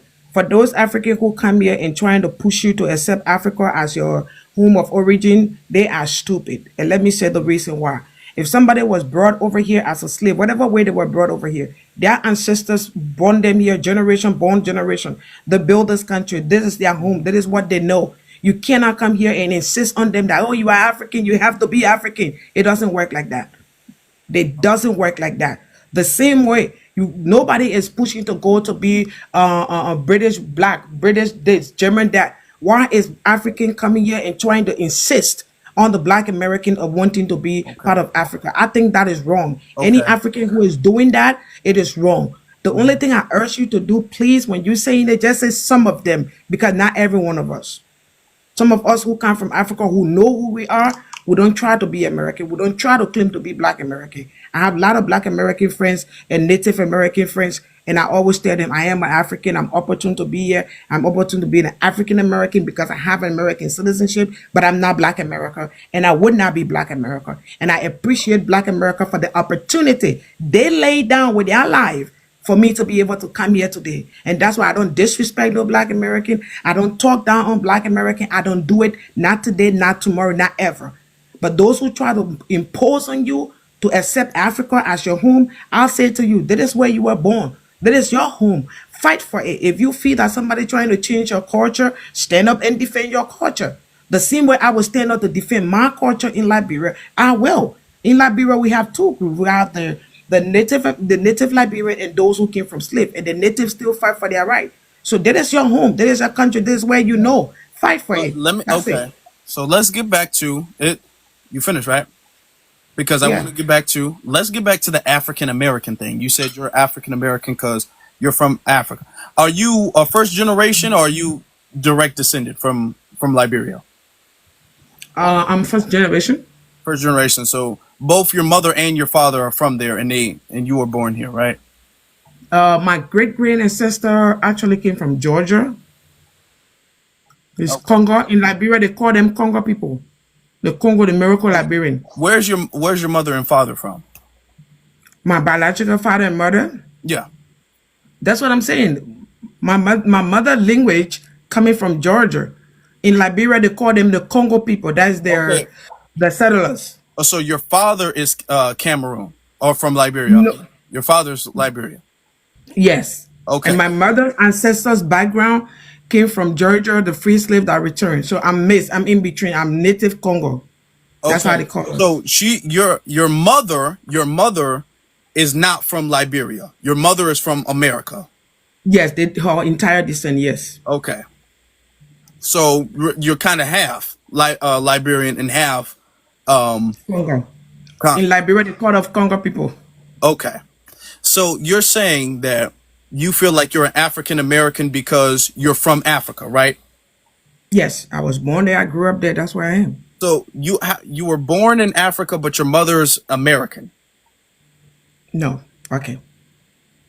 The end of slavery, Mm-hmm. Black American decided that they wanted to leave with the help of the ACF, the American Colonization Society. Yeah. They sailed to a land, they sailed to an island in West Africa called Liberia. And they occupied that place. When they got there, they met indigenous on the ground. Okay. So that country have two group of people. It have the black slaves that came from the US that went there, and then plus the native that they met there. Oh, okay. So okay, my mother good. I So get it my now. mother descend, my mother generation came from the group that came from the slave that returned to Liberia. So Okay. that's why in Liberia they have the Congo people and then they have the native. So that's why it Okay. is. Okay. Yes. I got it. So they're But both me as they're a both person, I was born there, I grew up there. okay, I get it. So they're both Liberian. All right, because I thought before you were trying to make it seem like your mother is FBA. So they're both Liberian.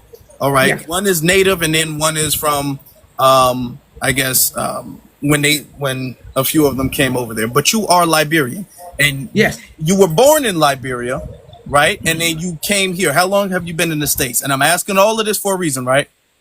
How long have you been in the States? I think stable in the state now for stable, I think 5 years, but off and on, probably maybe 20 years. Okay. All right. Stable 5 years. Now, you understand that there is already a group of people that is referred to as African American, right? Repeat that, please. Do you understand that there's already a group of people who are referred to as African American?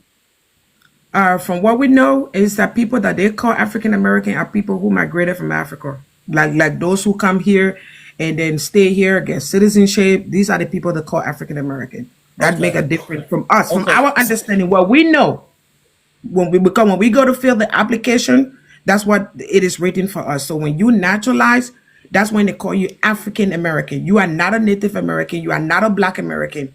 It is clear. Okay. That's what we know. On paperwork, here's the thing.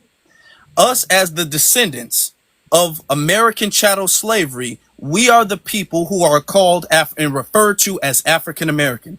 Now, because of the ambiguity of that term, we are using other identifiers that are more specific and are more gatekeeped. But still, as far as the paperwork is concerned, as far as the census and things like that are concerned, we are still labeled African American. All right. Do you understand that?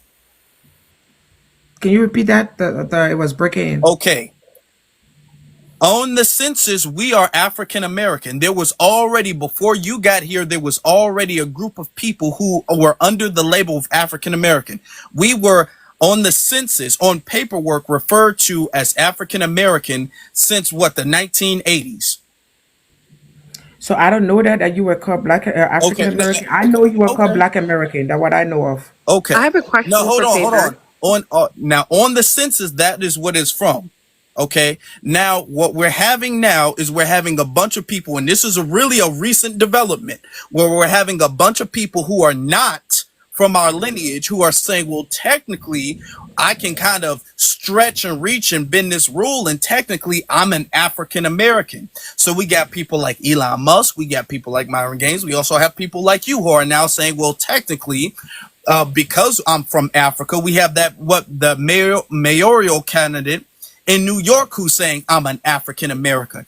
This is why we're using different identifiers. But the part that we have an issue with, ma'am, is because that's still African American is still on the paperwork and is still a part of the census. If you file that you're an African American on a document, the assumption is that you're from our lineage, and you're not from our lineage, because we can't file a Liberian American or any other American because of the limitations of the census and the boxes that are given. We will fall under African American. Black American, even though we culturally use that, that's not what's on the paperwork. On the paperwork is African American. All right. So when we file that, we're from this lineage. When you file that, you're from another lineage. All right. So this is why we're saying, we're calling that out, because that is really you all infiltrating into our lineage, which is why we have an issue with it. What Can I would be ask a more, question? hold on. What One would be moment. most One moment. accurate, what would be most accurate for you to say, and I'm doing this for a reason, is for you to say you're a Liberian American. You're from Liberia, your family is Liberian, and now you are an American citizen. Okay, now you're an American. So you're a Liberian American, because that creates less confusion. But what we're having is, I'm not saying you're doing it necessarily, even though I suspect. What we're seeing is we're seeing a lot of people trying to hide their immigrant background. We're seeing people try to hide that and cover that under ambiguous terms by recently claiming to be an African American, knowing socially African American is designated for our group of people. So can I ask a Can question? I say one moment? One moment. One I moment, don't want to miss. forget my thought. Please. Let One me just ask moment, him quick. miss. I One will forget, moment, man. Hold Just give miss. me a on. Okay, second. well, forget. So Afro, please instruct her that on the upcoming census, they will have a box for her to check, and it won't be African American. African American will stand on its own, so would Haitian, so would Jamaican. They're defining it now. And so it's important for everybody who thinks like her to understand that if there's no Black American on that census and it's African American, that's not them, it's us. It is, And they yes. are to mark Liberian American or write it in, Can I but ask? not mark out because it's paper G side, Afro. Now I That's what got a it Can I is. question ask for my you, question now? real quick, and then I have a question for you. Okay, so when you go to apply for a job, on Mm-hmm. the application is going to ask you Black American or African American. When you say African American, it will give you a link that shows the countries where you come from originally. If you click Black American, it doesn't give you it doesn't give you any other thing. But if the minute you click African American, it's gonna list all the different countries that fall under that category. Like I said, based on what we see on the paper, like I said, those who trying to blend into your culture or try to take over your culture, that being foolish of them, being very, Okay. very foolish And on their let me part. clarify that. Let me clarify, To try to ma'am. meddle in your days, to try to pay. Ma'am, hold on. Let me clarify that, because they don't make a separation between Black American and African American. They put a dash there. They'll say Black American, or they'll really say Black American slash.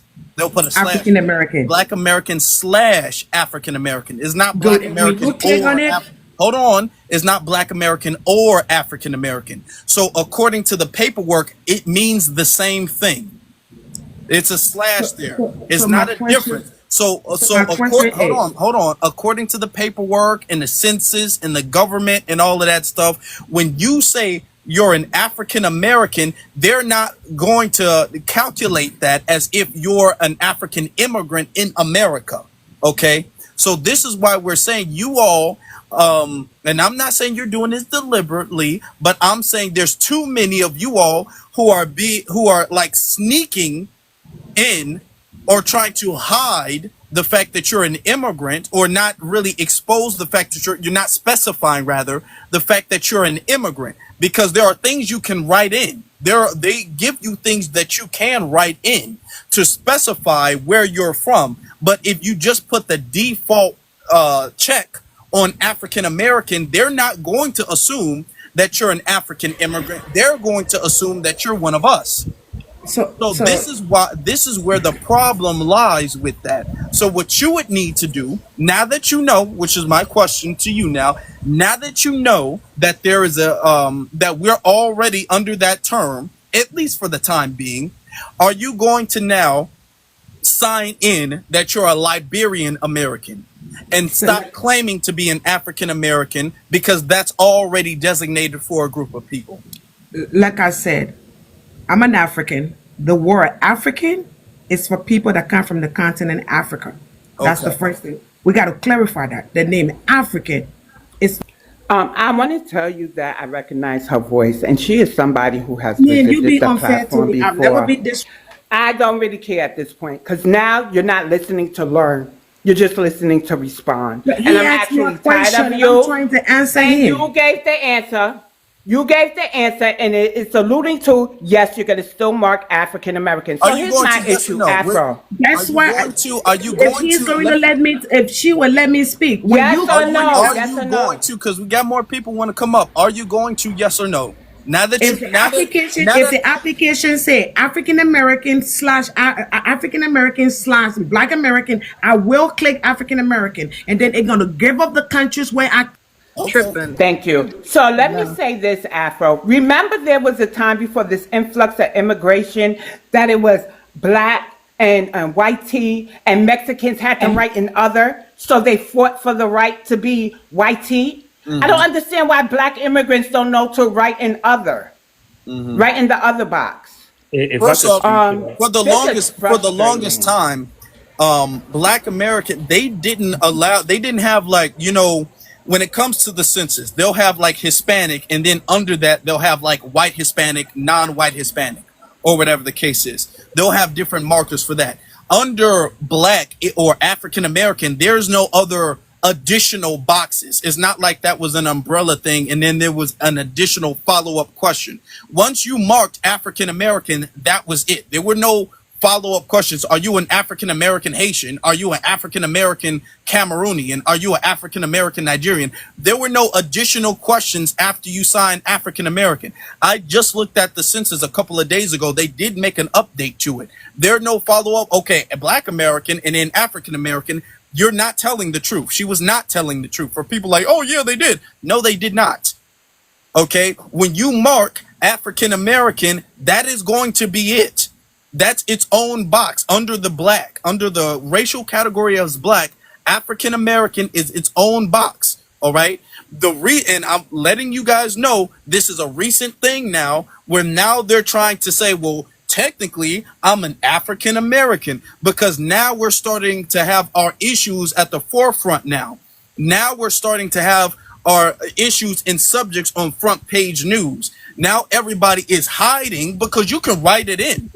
Even if what you identify as isn't on the census at all, you can write that in. There's always an other. There's been an other box, but people don't want to sign that. But you could write that in. Now people are starting to hide under the African American term, and it's a whole bunch of people who have the ability to specify where they're from, and they're deliberately not going to do that. Okay? They're deliberately going to hide under a term that they already know there's a group of people who are referred to as. She is grown. She already knows African American is already spoken for. All of them do. None of them think that, oh, well, I'm an African American, you're a Black American. They all know African American is spoken for. but they're trying to use this little loophole logic so they can fall under that category, which hides their immigrant background, because when you say you're an African American, people don't associate that with immigrants. If I could speak to that for like 20 seconds, brother. All right, you got it. And then we'll get to Lionel. No problem. So what that is a lack of ethnic pride. That's why they kind of hide. They're ashamed to kind of saying who they are. So they started with saying they're African American instead of saying I'm insert country American. They're ashamed of their ethnic background or their ethnicity. And so what they try to do is umbrella under the stuff that our ancestors did. Understand that. I think what we got to understand is that our ancestors did a lot under that name, right? They went to help Ethiopia, showed them how to fly, so they could defeat the Italians. They helped with Congo, South Africa, the Philippines, right? And so there was a lot that was done. And so when it come down to that name, we have global acceptance, global acknowledgement, and global respect.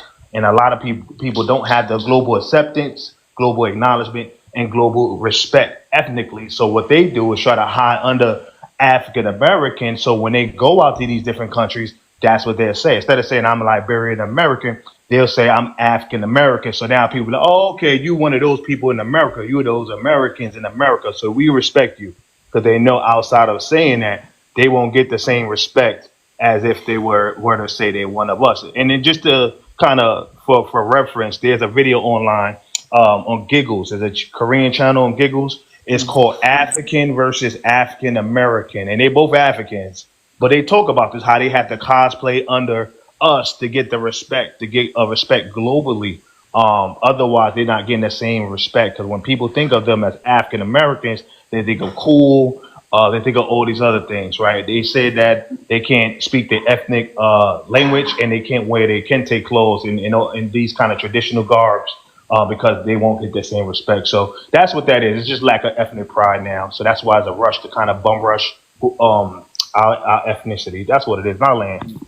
And this is why we're changing, okay, that word. This is why you don't hear most Black Americans even refer to themselves as African American no more.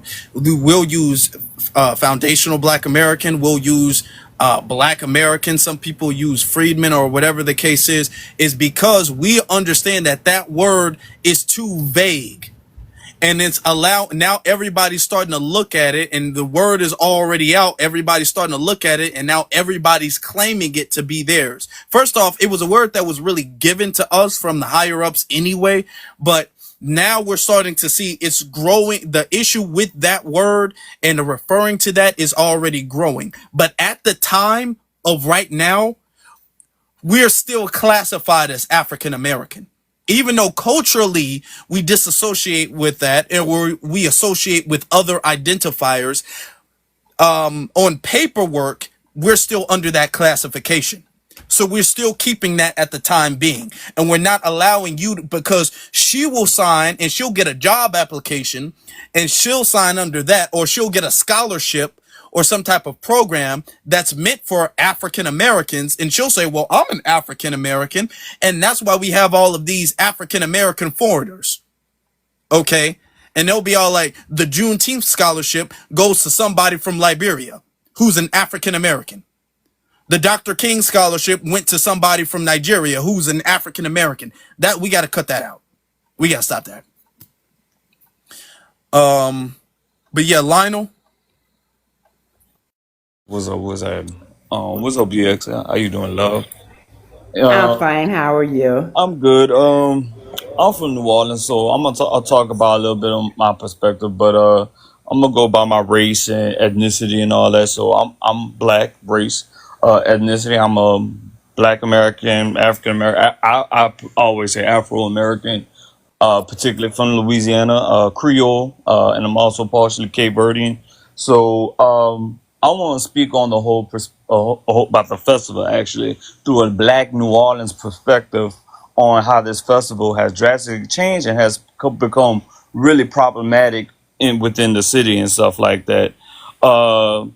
So First of all, let's start off and say like this. I ain't gonna be too long because I'm gonna drop after this. Essence has been very problematic for a lot of local black businesses. It's supposed to be about economics and community, but when it has not been so, last year, okay, normally Essence occupied in the downtown French Quarter, and I believe the warehouse district, and also at the convention center. So now, One moment, Lionel. When you say Essence has been problematic, do you mean since the new administration took that over? You're not talking no, about the because history of it. back in the day, it was a music festival. Now it's Essence Cultural Festival. It never was a cultural festival. It was about music. But I'm gonna get into that in a minute. So last year and year before last, and I know some people who got affected by this. So normally Essence get with the city and they speak about like some like areas they want to operate the festival like for their events. So last year they wanted to venture further more and closer to residential areas, which happened to be in black communities in New Orleans. So what happened was this cut off a lot of business hours for certain restaurants, bars, boutique shops, you name it, and also it affected in New Orleans. We have a long history of like street vendors and stuff like that. So it caused a lot of black street vendors not to operate in their own business and stuff like that. So Essence got involved with that. So if you a restaurant owner, but like if you run your business out from like say 10 o'clock that morning all the way to say 9 o'clock that evening, Essence saying, "Oh no, you can't operate in those hours because we're going to be functioning busy in that area. We don't want anything that get involved in our business functions." So what did the black people in New Orleans? What we did, we stand against that. We was like, "How dare you do this?" And New Orleans is a tourist city, so you have a lot of people in New Orleans who work through the hospitality and service industry. So, and then you get certain people who come down here, some of your boulets, they come here with their snobbish ways. And, we don't even make money no more off of this, to be honest. A lot of black New Orleanians, we don't even give a damn about the festival. We give two craps about it. We want to make our money, but lately we have not making our money off of it. Essence is supposed to be a black owned and operating for the people, but it has not been for the people. Now, 2 years ago, a good friend of ours, well, he a friend of a friend, he had a bookstore, and he used, like in any city, you use any event to like, hey, I got a bar, I can get people to come out here. Oh, I got a lounge, people can come here and just, I'm about to make my money. So he used Essence as a way to promote his book club. He was like, I'm a black owned business. Essence is all about blackness. So what Essence do? They went to the city council and say, hey, they got this guy here.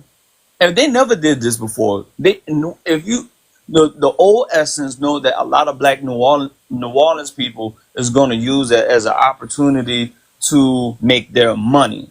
Lately is a money blocker for us. So when we trying to make our money, they stopping us. So you know what they do? Essence went to city council and they went and served papers to your boy. And that's one of my friends. And he was served with papers. Now, one of the city councilmen, most people say, oh, he a seller because he married a white woman. And so, in person, I'm not all about interracial dating and stuff. But besides, the point is that he's told Essence, you are a guest in our city. You don't come here and make rules and rearrange things for our people. For a long time, for the 20 plus some years, we have used this as an opportunity to make our people money. Now, I could get into more deeper, dirty work about Essence and stuff like that. They have had vendors who got really messed over. They had a lady from Memphis. I work in the hotels industry. So they had a lady from Memphis came down, black woman.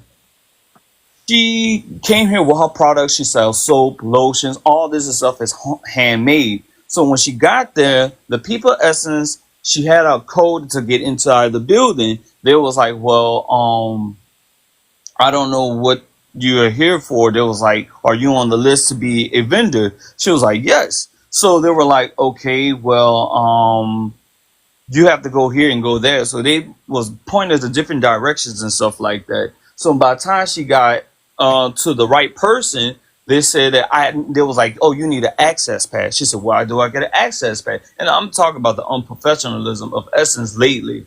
So she had to go here and there and all these different places to get an access pass to get inside the building. So when she finally got the access pass, they were like, oh, we should have mailed it off for you. She was like, what do you mean you're supposed to mail it off? So she was like, that was a day of not making her money. She lost all her money. So the next day she get there, she had to wait 2 hours to 4 hours, I believe, to get inside the building. It took her almost a whole hour. One of the guys who was like, I think he was a security, helped her to find her boot, whatever. When she got there, they are placing local black businesses, black American businesses, and also local black New Orleans business who are doing vending in the back of the damn place. She's standing next to Coca-Cola and all these big time corporations. She only made $45 that day. She said all this business stuff they talk about, and there's a bunch of panels that talk about the high society lifestyles and stuff. And then, like I said, when it comes back to the cultural festival, I'm gonna get into that right now. Back in the day, Essence Festival was in the 90s. I remember as a kid growing up when it first started. It was all tents, everybody outside sweating their ass off. So everybody's, but it was a vibe. It was really a family reunion. So like I say, a lot of the performances, like each and every day, they had a different genre of music and different people performing. So now, you fast forward now, they rearranged the whole name. It's not a music festival anymore. It's a cultural festival. Who culture? And we have complained about in New Orleans that our culture is not represented, especially the New Orleans culture. So we don't even get to showcase the culture. Now, my homeboy, Edwin Buckle, he did the only time I shout out for Essence is my homeboy. He got his money. He did the shoot for the Mardi Gras Indians and the baby dolls and a lot of the Mardi Gras black masculine tradition that we have down here. And he also did for the 25th anniversary of Katrina. Now, this year, they want to give Louisiana residents a half price off to attend the festival and the concert. But you're still making it hard for a lot of black Louisiana residents and New Orleans residents, because in New Orleans, the racial wealth gap is very wide. So an average black person in New Orleans, average annual income probably or network is about 1,200, where the average white T person is like 50,000. You get what I'm saying? And up. So you're want people to come here and you want locals to come here, but you still make it hard for us. So like I say, it don't support black businesses, it don't support the culture, it don't support nothing. It don't really stand for a lot of us. We really want to get the shit out of our city. We don't like the traffic, we don't like the people who come here. We just like fuck it. Because we was like it's inconveniencing us around this time. Language, line no language. I'm sorry. It inconveniences a lot of us. It inconveniences a lot of us. We don't like it. The people who run the show, it don't benefit us because it's cutting ties in our lifestyle down here. And then they use our culture sometimes for their own benefit, but they don't use our culture at the same time and stuff like that. We just were like, look, just in with it. We was like, Atlanta, you want it? DC, you want it? And it was like, we don't want it. It was like, it got to go somewhere because we tired of being down here. And also on top of that, and I'm going to land my plane, like I say, a lot of our people down here, like I say, I worked in it, and when I tell you that it kind of hurt us at the same time, because like it was like one of our highlights of the summer for us. Now we seen how it's just been problematic. People trying to say, oh, this and that, but black people from New Orleans, we seen from the beginning to the end, and now it's just this shit just really just went downhill. And everybody who's trying to fight us and say, oh, y'all don't know what you're talking about. I'm from New Orleans. I know how it is. And yeah. And that's the thing. You're not the only one to come up here from New Orleans to say exactly what you said. Okay, so we're not tripping. We're not tripping. Okay, for anybody out here making it seem like folks is tripping or I'm not from New Orleans and I can't really speak on it, I have this panel and I'm letting people from New Orleans to speak, and he's saying exactly what some of the other people are saying from New Orleans. That they don't want it no more. That's ain't nobody going. Ain't nobody going. Folks are having a horrible time. They finessing the natives in New Orleans. They gotta spend 4 hours or something like that. It used to be a cultural thing. Now it's not. Okay, now you got new management, you got tethers in there, and now they're sitting up there trying to make it some African thing mixed with corporate or whatever the case is. Now you got Pepsi and Target and all of these other folk up in here. So the community isn't benefiting. So now it's a African corporized thing that nobody likes. Oh, and I want to say one more thing. And one thing that kind of pissed me off, like I'm a person, I respect everybody, you know, their background, their heritage, and all that. But I'm a person, I big up like every region of the world I go to. I big up like I'm a foodie. I do like food content. I'm becoming an inspired cook and stuff like that. But to I didn't like. I'm gonna be honest. I didn't like the promo and the flyer for the Jollof versus Jambalaya. For one, it was big as cuff, and it felt like they just smacked Jambalaya on the promo flyer, and it was in small caps, and it was very small compared to with the word Jollof. And first of all, jambalaya is not just a red-based rice dish. You could have a brown jambalaya, you could have a reddish, orangish jambalaya, land, seafood, you can name it. And then it just, I don't know, it just, to me, you're not giving respect to like the local food scene here. Like, you know, and then it's 25 years of Katrina. Only time us has never been in New Orleans was in 2006. It was in Houston because of due to Hurricane Katrina. So it's like, and like I said, you know, if I go to Nigeria, I want to respect like their local food scene and stuff like that. I'm a person. I don't like nobody shitting on anybody food scene and stuff like that. To me, I don't know. I know subliminals. I know how sometimes the diaspora wars get in act, and I think they did that purposely. And that's just my opinion. That's just how I see it. Yeah, I agree. We wouldn't go to Nigeria and be all like Nigerian jollof versus American jambalaya. We wouldn't do that. We wouldn't, and they wouldn't let it. They would see that as disrespectful because that is disrespectful, and they would call that out. Not that we would do that, not because we know it's disrespectful, but they would call that out. So when we call it out, I don't want nobody coming up here saying that that's divisive or we hate them and all of this gaslighting that they attempt to do.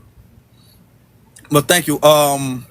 May I ask Lionel a question? You know Afro Elite. I'm on all these apps because of career and the modeling that I do. So I see an organization. I don't want to say their name associated with your platform. You know, just but what they're doing is they're thinking about or either demanding that Essence put like a Black American commission in charge of Essence Festival. But I'm listening to Lionel and the other people in the chat speak, and what I'm wondering is if it's better to just push that they end it and we start something new and they rename it from Essence Festival. And also, because I feel about one moment, Lionel. I feel like the same thing with Essence Festival, because it is associated with our music scene and our history and culture, is the same way I feel about the term African American. Take it out of use because we accomplish too much under these things, but put it up where it can be appropriated or the history of it be changed. If I may, I just want to. So if Lionel could, right there, one moment, foundational. If Lionel thinks what's the better option, put a Black committee and a Black American committee, or just take it out of use. First of all, just for wondering. This is my opinion. I think right now, Essence is struggling big time because first of all, it's too expensive. Only your aristocratic faces are only attending and your influencers. So they're not even geared towards like people no more. If you got money, you can go there. But other than that, it's not really geared towards that. Essence now lost everything of it. So I don't even think that it will ever go back to. And I'm not trying to be down or anything. I know some people try to be optimistic about it, but I can't speak that because it's plus you got another generation, and a lot of them are not even want to attend that because think about it, like my niece and stuff, like they're in their 20s and I mean early 20, they 16, 18, and they like I can go to a concert for like 6, 7 hours and get that full experience instead of spending on a whole package deal doing this and that. I could do other things with that money and stuff like that. If you're talking about like black vending, being on TikTok, a lot of kids are making their money off of this. So it's like it's almost because really it's like geared towards also black women, but they also losing the male audience and stuff like that too. So it's like not it's also a gender divide up in essence. So it's like they got a lot of if they want to get back, they got to do a lot of cleaning up to do, and it is going to take from the top all the way to the bottom. And but at this point, I just don't think they got it going on right now no more. So I think this we're gonna in another 5 years, this festival is not probably not going to be the biggest attendance no more. Thank you. Y'all like the lives, y'all. Also, can we rotate the panel? There's one in the queue. Right now, I just wanted to say this one thing about Essence.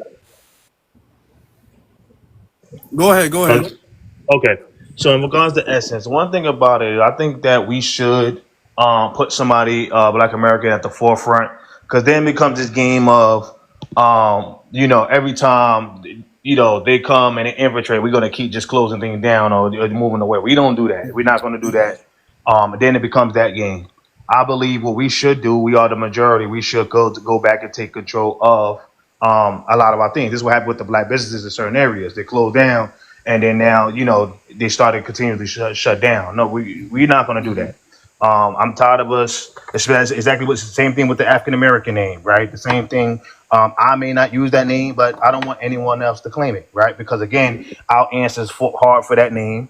There was a lot of things that was done under that name, and no one else should claim it, especially if they're not from the lineage, regardless if I want to be African American or not. So the same thing that applies here.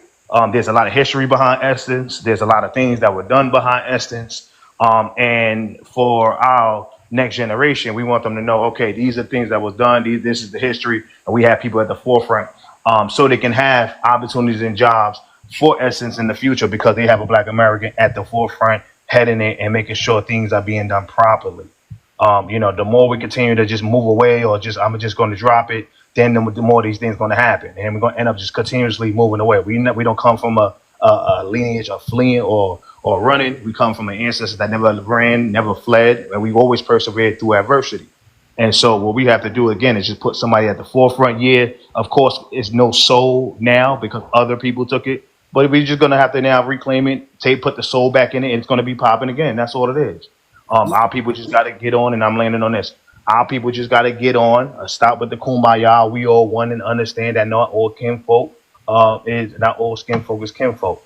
And once we all get on code, we can start reclaiming a lot of our stuff, taking it back and making it popping again. And that's really what it come down to, because then it's going to get to a game where we just continuously move away from the things that was built and created. And I land on that. Yeah, and I want to second that by saying we've done that with music genres or whatever the case is. The second somebody tries to push us out, we just throw our hands up and say, never mind, we don't want it no more. You know what I'm saying? And that's something that we can't pass down. That's a cultural pattern and behavior that we got to stop passing down to generations. Of the second somebody comes in or whatever, we don't force them out. We throw our hands up and then we say we don't want it no more. We can't do that. You know what I'm saying? I do think, and especially because Essence, it does bring a lot of opportunities. It gives a lot of opportunities for local businesses to shine. It gives opportunities for local artists to make their debut. It gives opportunities for people to enjoy the summer. It's a cultural thing. It's a thing where people can bond together. It's a networking opportunity. It's a lot of richness that's just covered up with a whole bunch of tether nonsense. What we need to do is with what we're doing right now by exposing the fact that Essence is failing and why it's failing. That's going to strong arm them to force their way out, because either you're going to keep doing this, people are not going to show up, you're going to keep losing money, because people aren't going to show up, and you're going to have to wind up selling it, and then we'll just take it over that way. Or you're going to have to move aside and let us in the room and start allowing us to be the decision makers in Essence. We're going to have to strong arm Essence back from them.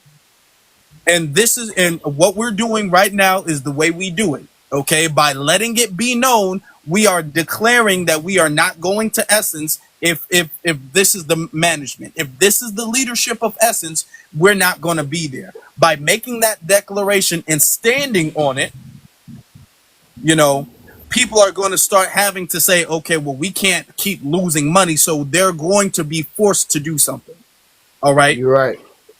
Not to cut you off, host, you're right, but we should have started doing that to all these stores and these convenience stores. Ethnicity. But hold on. We got a lot of people who've been patiently waiting, and I agree. But yeah,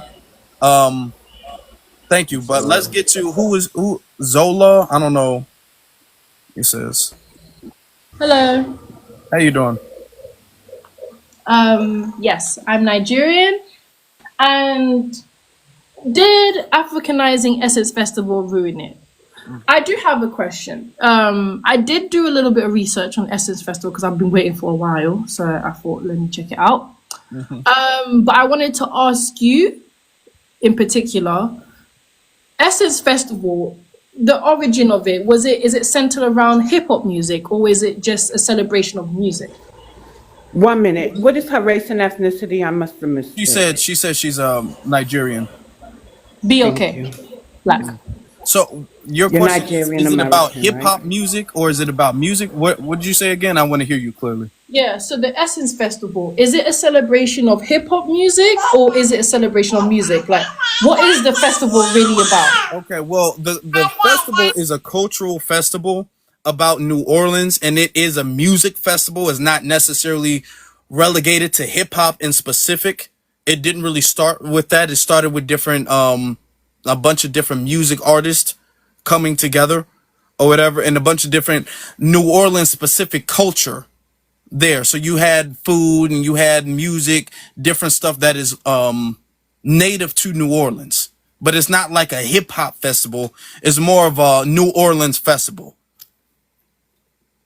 But it is the Essence, because if you want to talk about the Essence magazine, that was about Black American.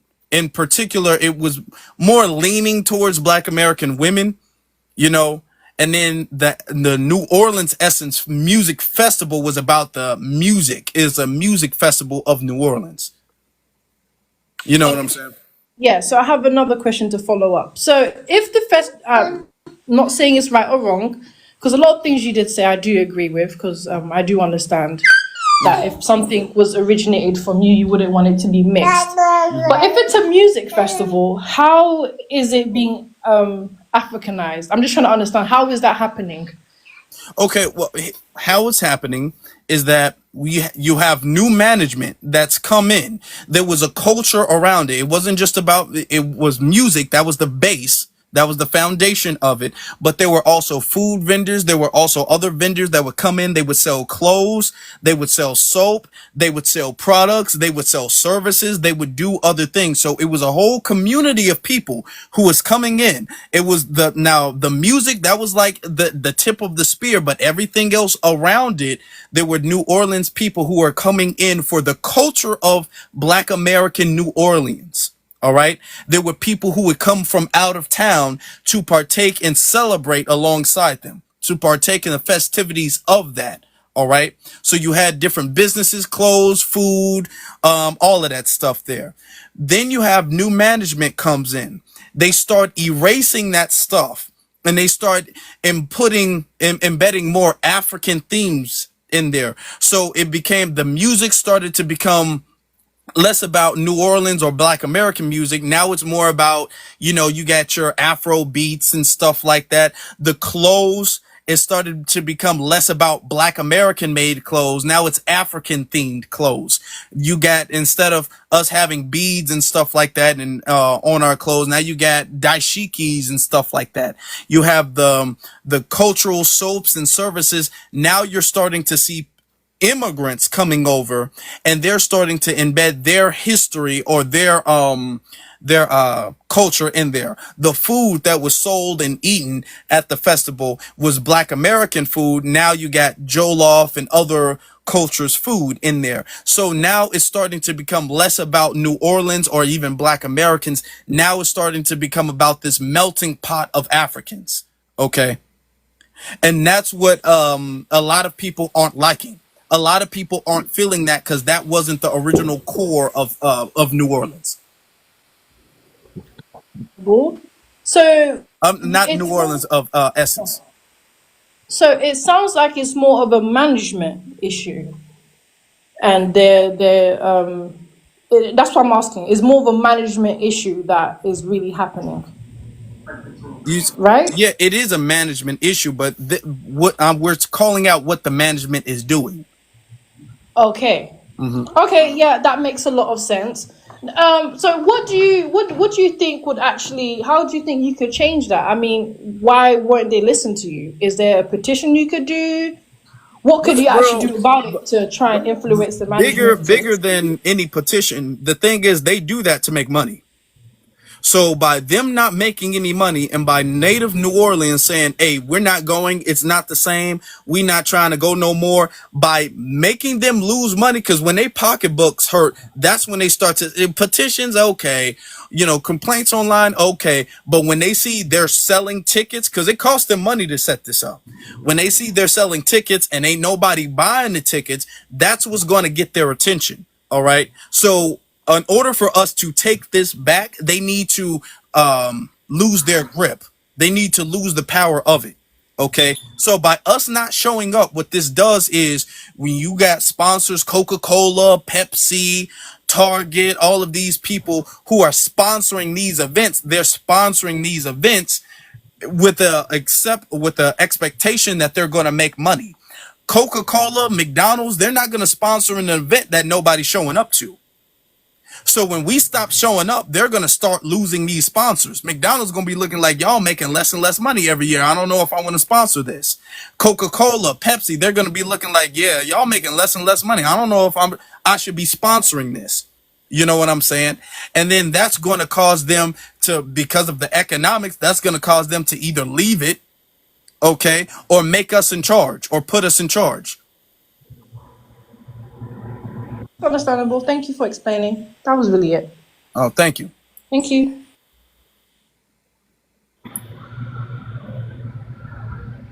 Thank you for having me up, brother. You have a great day, BX. Thank you for having me up. Y'all have y'all be safe, all right? All right, appreciate you, brother. Appreciate you. You too, my man. Take it easy.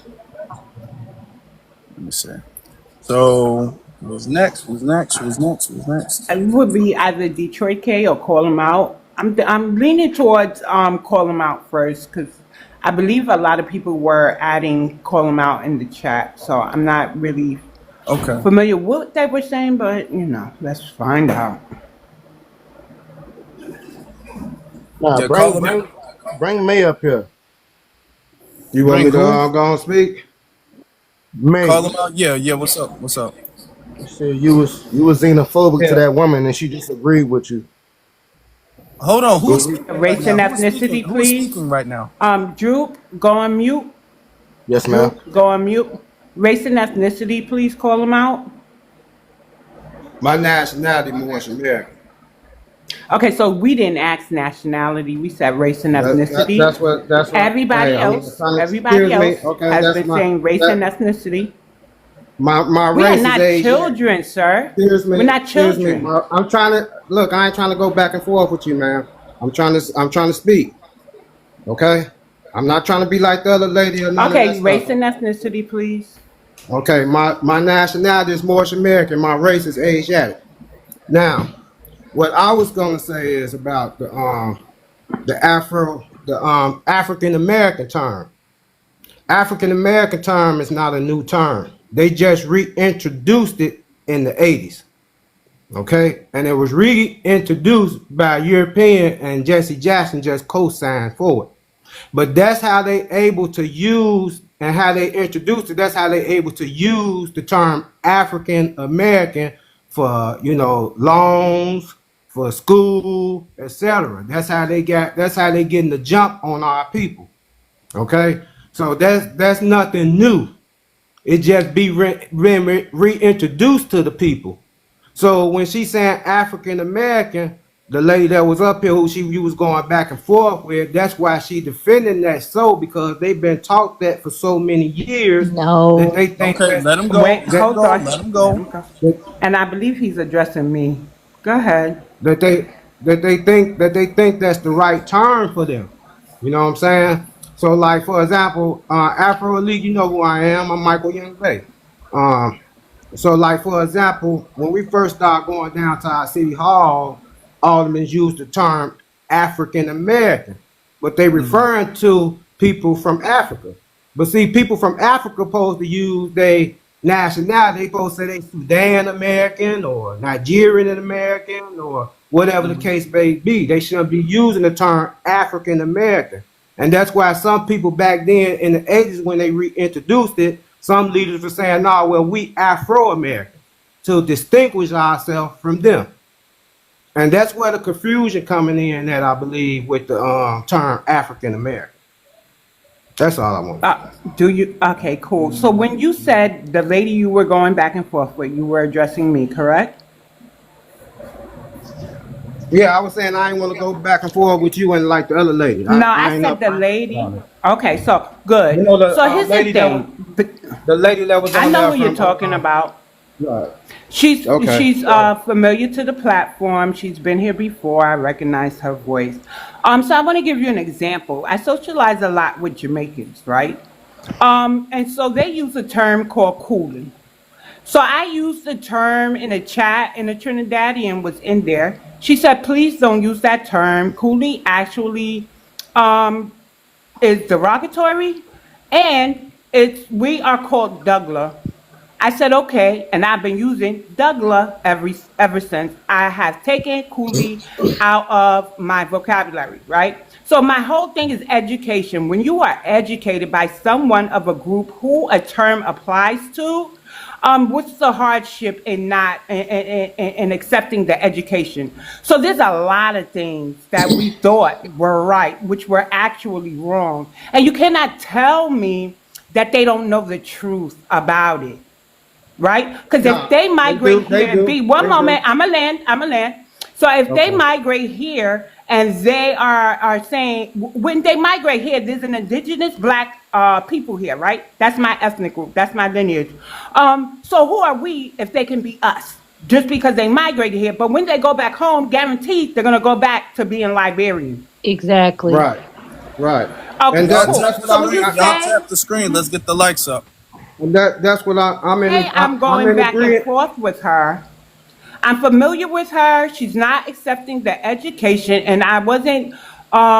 I could have dragged her, right? Because everybody knows I could drag people. But I was being educational. I gave her the education, and she was just being willfully ignorant. I'm not dealing with that anymore because that is paper G-side. We're undergoing an ethnocide, and it's a form of erasure to my people. It's up to me and my people to discuss this term, and if we want to still deal with the term. But in the meantime, we have to educate the masses on how they cannot identify as anything applied to us because we're demanding certain tangibles, sir. It's not hard to understand or respect.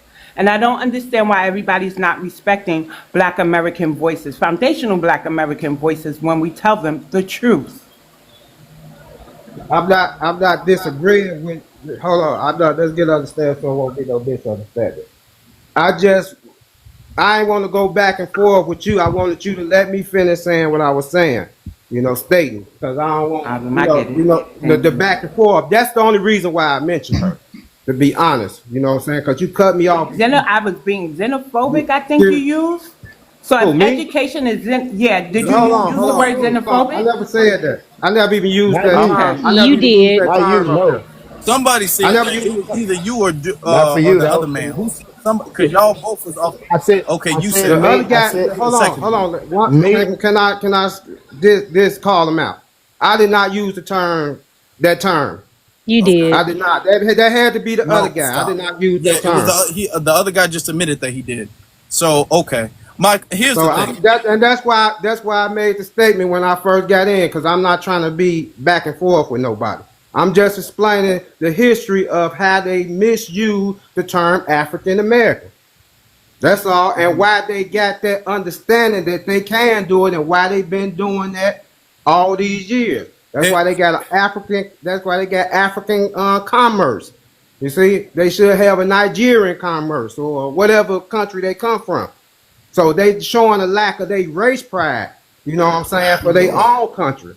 yeah, but we also have to acknowledge, and I'm not saying you're wrong, but I want to add to the fact that we also have to acknowledge that they are aware that not statistically, but on the census, there's the term African American is already spoken for. This is why me and that lady who Payback or whatever her name was, the Liberian lady, we were going back and forth, is because she's telling things that we know not to be true. We know for a fact when you check off African American on the census, it's going to associate you with a group of people who are already designated as African American, but really you're from Liberia. Nobody is going to assume Liberian if you check off African American. So when we told her that, she still argued with us that she should be able to identify as African American instead of easily specifying that she's Liberian. And what we're seeing now is, with this in other spaces, we're seeing a lot of people who are trying to claim African American or use some type of loophole to fit under that category to allow them to disguise the fact that they're immigrants, the fact that they're not from America. So that's why we're calling that out, because we have a lot of people who are claiming African American who are actually immigrants who are just using that term. You know what I'm saying? And we're calling that out because we don't use any other term than African American. So they're, by default, they associate themselves with us. And what we're trying to do now is disaggregate the groups of people. You know what I'm saying? But So shouldn't they have to come from the she was being government? dishonest, because she was saying there's a difference between Black American and African American. When they say African American, then it leaves a bunch of different countries and stuff like that, and that's not true. We know that's not true. So she was being dishonest with that. Right, but shouldn't that be done on a government level? Because that's how it's introduced to them. That's how they able to do the things that they do, get the commerce, etc., that they get. Because that's how it was introduced in the 80s. Well, yeah, and we are changing that. We are changing that. However, they do have the ability to specify. Even though African Americans there, they do have the ability to specify that they're Liberian. And I just told her, and we just said, hey, you have the ability to specify you're from Liberia, and she said she's not gonna do that. Can I say something really quick? Hold on. You get, Michael, you got it? So that's why she go ahead. I get it. All right. Yeah, I'm from Gen X, so I've been around a long time. And I understand what you're saying as far as they didn't have anything else to identify as. Okay, of course they did, and now it's an update. But when they were called African Americans or Black, they had a real big problem with it. They sure went around, me no black, for a very long time. They've only recently started identifying as Black, like he said, because of the immigrant thing, and they found out the influence that we really have here, and they want to be a part of it. It's very disrespectful to come to someone's country, not learn their history, and then try to take over a whole group of people's identity because you feel like it. Like, we don't have any say so or respect or the fight that we've been through and identified as that name. You think you could just come in here and take it over because that's what you feel like doing, and we're supposed to be accepting of that? That's not right. Mm-hmm. Now I want to get to. I'm sorry. Okay, ask that, and then we're gonna get to the xenophobe. I don't want to ask. I want to say this. There's an African immigrant caucus, a Caribbean immigrant caucus, and then there's the Congressional Black. 1 minute, Flower Bomb. I like you. You speaking my language. And then there's the Congressional Black caucus. Why? They know they're different, or they wouldn't have the African immigrant caucus or the Caribbean caucus, right? They know there's a difference because they went to the UN to request reparations from the Brits. They didn't put us on the bill, and they made it perfectly clear they're not putting Black Americans / African Americans on the bill. But everywhere they go, they speak about the African American struggle. That's their words, not mine. African Americans this, African Americans that. So you cannot tell me that they don't know that they're not African Americans. See how that works? Because they exhibit it in our government when they're locking us out of things and winning things specifically for them. And the issue with people at state level, school, universities, all this stuff, is that sometimes they allow them to appropriate our stuff and give them things such as Juneteenth scholarships, right? But they have specifically Caribbean scholarships that we can't get. See how that works? So they know that there's a difference with our ethnic group, even though we're all racially Black. So I don't want them playing in my face. In the event they are not aware and I provide that education, it's not xenophobia, it's giving them the truth. It's giving them clarity. If you migrate here, you can't be African American if that's my ethnic group. I'm not from the continent, sir, ma'am, whoever. You get it? You don't come here and then the Black people here are just, we don't have anything to check. I said this before. For a while, the earliest censuses said whitey, Black, other, and Mexicans were writing in other. I don't understand why they weren't instructed to do the same, but for some reason, African American sounds like it wasn't properly defined. We're defining it now. And the new censuses that will be released 2030, African American stands on its own, Haitian is next to it, Jamaican, so on and so forth. And they are not to check that box, because if they check that box, who are we? There's no Black American on that form that I saw.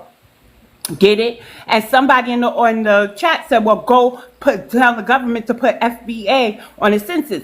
Okay, well, New York State, the upcoming censuses, the state census will reflect American Negro descendant, foundational Black American. There will be no African American. The Afro-Caribbeans will have to check Afro-Caribbean, and the Africans will have to check, I believe it's Sub-Saharan African. We see the issue.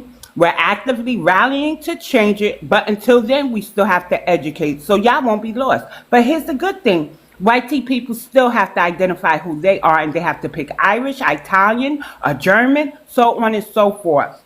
We all know that we may be one race, but ethnically we're different, and we're asking for things under our ethnic group, our lineage, and that's to be respected, not muddied. Otherwise, you're leading to our erasure, our paper G side, and our ethnocide, and we're just not having that no more. I yield. Let me see. Droop 60. You said something was xenophobic? Yes, sir, I'm here. No, I didn't say anything was xenophobic. What I was trying to say, there was a gentleman in the comments or whoever, the name go by MEH, was despairing and saying that you was being xenophobic to that young lady from Nigeria who had the English accent.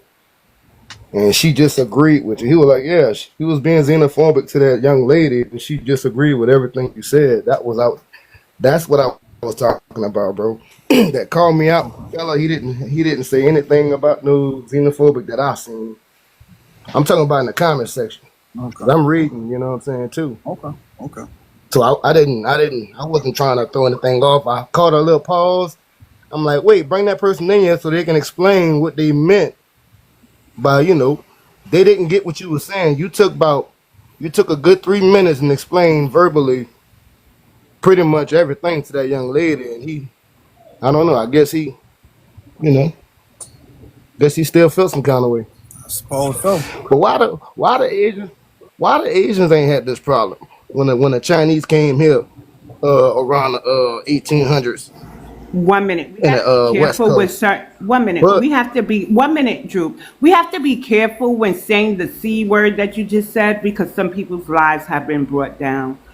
For some reason, Black people are the only ones that they could talk about any old way and nothing happens. But they're one of the groups now we're finding they'll bring our lives down for that.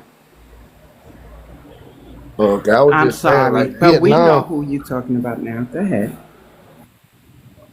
Now my bad, but when they came here and was doing anything with the gold and the opium and all that, you still had the Vietnam War. They look alike, they favor each other. You know what I'm saying? But no complications there. I'm not understanding why it's so complicated for them to understand what we're talking about here.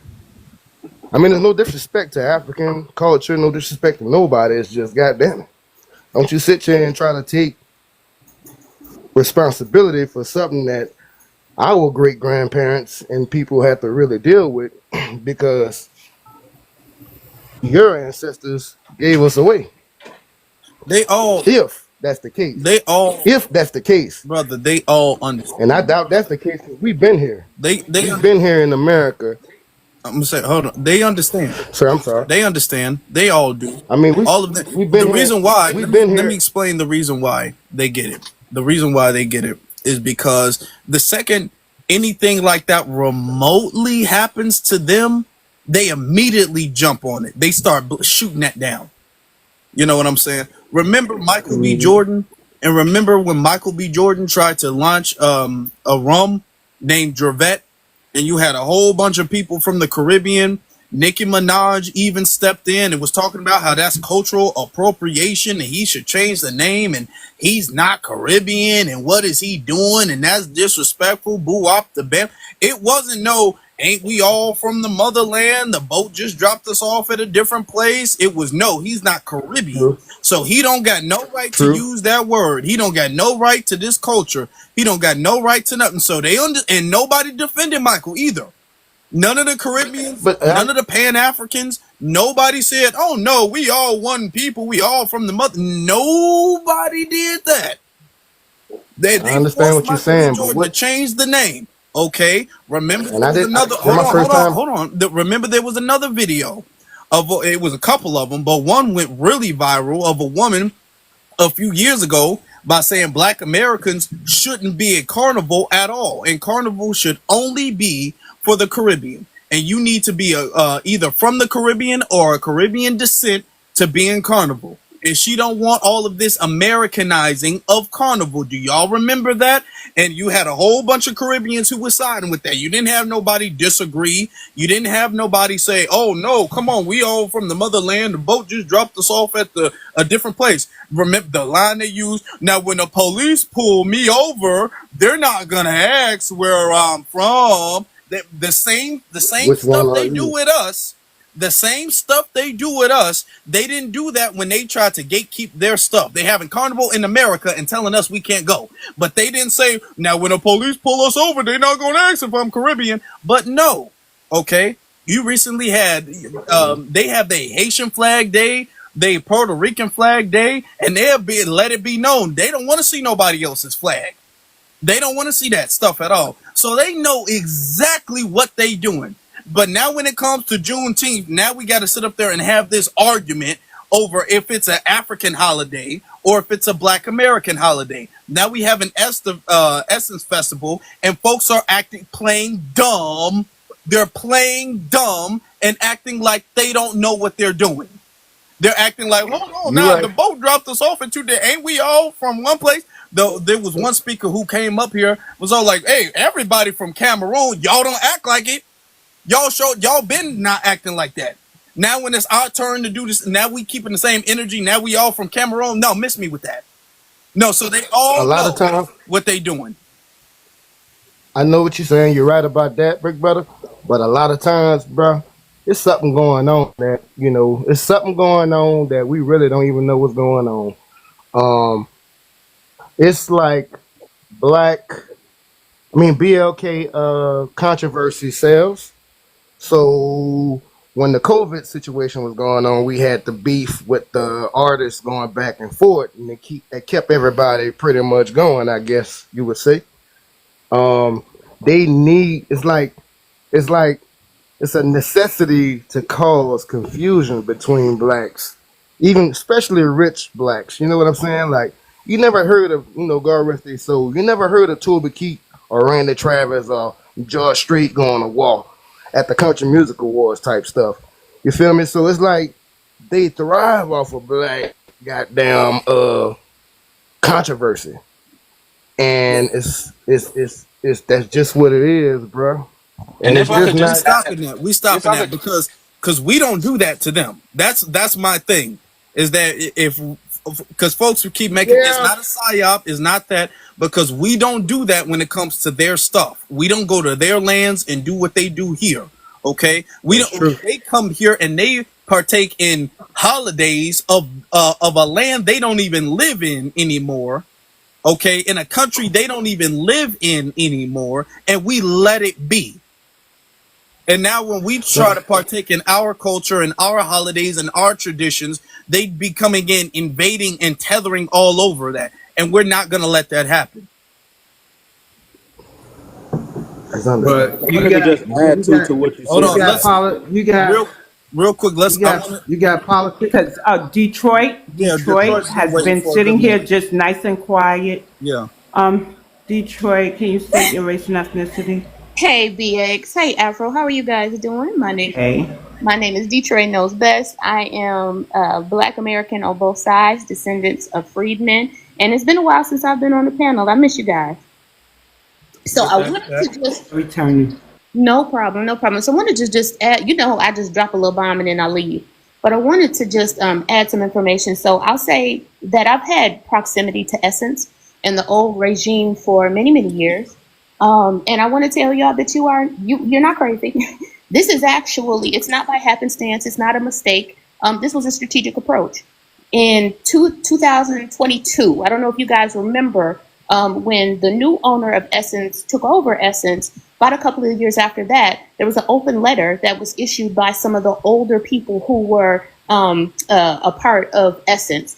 There was a lot of allegations of different types of things. I don't know what I can say on a live, so I'm not going to say much. But one of the allegations was discrimination based off of culture. So I don't know if you all remember that. There was an open letter that was written. Go back, take a look at that. So I'll leave that there. Also wanted to let you all know that in 2003, 2004, Essence Ventures, which is the company that's responsible for the Essence Festival, and that's also owned by the same Kenyan brother, changed their mission statement to center African culture. So there, on the very end, if you take a look at that mission statement, it talks about how this is now going to be a vehicle for highlighting African culture globally, right? That was very open when he did it. And that was a part of one of the reasons why the people from the old business sort of was like, okay, well, we're going to be expanding globally. That's a beautiful thing. So where do we fit in terms of the African American culture? And there was never a seat at the table for us, right? The year after that, they went to Africa as a part of, I believe, some organization, CAC, NCAC, something like that. But basically, it's an African cultural committee that's responsible for pushing African businesses along with African arts and culture globally. And what he said at that committee is that Essence would be a vehicle for that. So, no, it's not in our minds. This is a strategic approach. And it is because everyone knows that Black Americans, African Americans drive culture, not only here in the United States, but globally. And a lot of our companies, a lot of our cultural vehicles hold weight, significant weight from a global perspective. Now those are being seen as gateways to push businesses and cultures global that didn't have the chance to do that before. That's why that brother Lionel got on and he started talking about all the businesses that were being pushed out of Essence that was in New Orleans. That was a strategic approach. He also, Essence also sent out a lot of letters, a lot of cease and desist letters to businesses that were just holding parties, doing anything around Essence. And that was never the spirit of it before. You could go anywhere in New Orleans before and catch something during that time because it was about the culture of that city. It is no longer about that. It has nothing to do with music. So I want to say that that's what's happened in this instance. You're not crazy. It is a business strategy. And the objective of it is really to push commerce from a global perspective for African businesses. There's also a lot of language that they included in their bylaws and in some of their mission statements around Black and brown. So it's probably going to get even wider than that. So that's what I wanted to say for y'all. Thank you so much for your time. I appreciate it. I love y'all. I miss y'all. Thank you. Thank you. That's a good point. And that's It one was thing I right. was going. That's one thing I was going to say about the approach of it. You know, they started to approach it that decades ago. You know, even with the magazine, you know, where you see nothing but African models in there. You know, they've been did that. When they have African Fest, it be sponsored by Essence. That's in here in Chicago. And that I can remember that from when we moved on the south side of Chicago in 1991. And they had African Fest right across the street in Washington Park. And it'd be sponsored by Essence. You see what I'm saying? So it's an approach, yeah, to erase who you are. And as long as we keep coming up with all these different terms, names, etc., we helping and assistance in the things that's going for our undertaking. We have to be careful how we move as a nation of people and push forward. Let it go. Don't support it. You know, once they did everything they did, you know, it's basically too late for that. Let them do how they do. We just don't support it. Thank you. Hey, Afro, one moment, y'all. I'm going to speak to the host. So we've been on here maybe going on a little over 4 hours. There's one in the queue. You read my mind. Yeah. You know, 4 hours tops for us, right? Yeah. So there is one person in the queue that I see. If you want to let them up, and then after that, we sort of start winding down. Mm-hmm.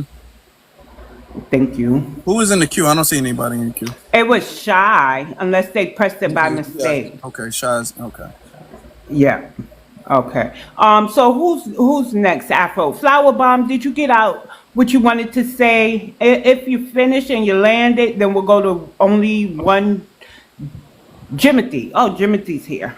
Yeah, I landed. Flower I just Bomb. wanted to say thank you for welcoming me up on your panel, and I've learned a lot. You guys have a good night.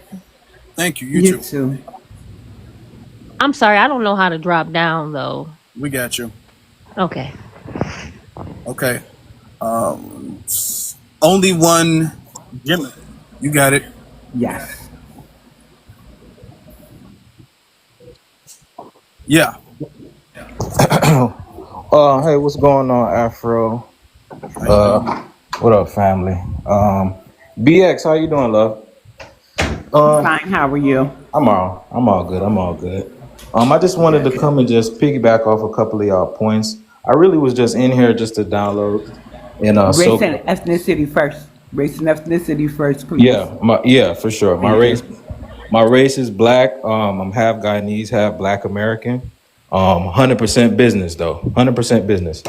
I wanted to say, I wanted to just agree with what y'all are saying about the Essence Fest being co-opted, Africanizing it, definitely kind of turned a lot of the people away from it. And then people were digging into the background of, I believe she's the CEO of Essence, how she's married to a YT woman and all that other extra stuff that goes along with it. I just wanted to piggyback and say that it's happening in Black media all across the country. Like from California to New York, you have your DJ Academics and you have your Poetic Flacos. You got all of these dudes that are being pushed into the Black media space to the point where they're having more say over Black American culture than the people, right? And this is something that I've been noticing for a very long time.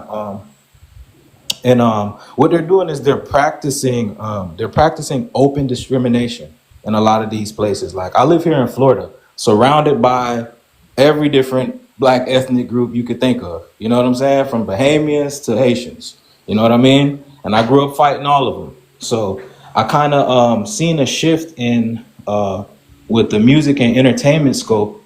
A lot of these DJs and a lot of these A&Rs, these guys have these allegiances to their ethnic group. And what they're doing is they're practicing discrimination. It's like they don't even want to hear what you got to say, if they look at you and don't see something, culturally like Caribbean about you, or like, you know what I'm saying, or Hispanic or something. So this is something that I've been noticing, and we got to pay attention to it. And I think what Afro Elite said was very important. We got to starve them. That's the way. That's the way you get them up out of the paint. You got to starve them. So I wanted to say that, and then just to piggyback off of what you said, Afro.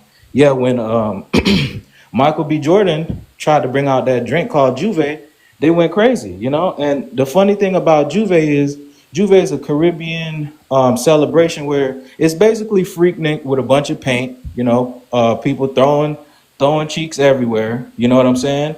And just incorporating paint and water fighting and stuff. And they actually stole that from the French. The word Juve itself is French, so they stole that from the French all in itself. So they do things like that. And then as soon as, they're called out, it's, well, y'all are doing this divisive stuff and y'all are creating division. And, so it's a destiny swap. Just to wrap up and land my plane, I want to just make y'all very aware that it's a destiny swap that these people are trying to do, right? Mm-hmm. I see it firsthand. I see it with my own eyes. It's people that are in my family that I don't mess with because of, the things that they're doing. You know what I'm saying?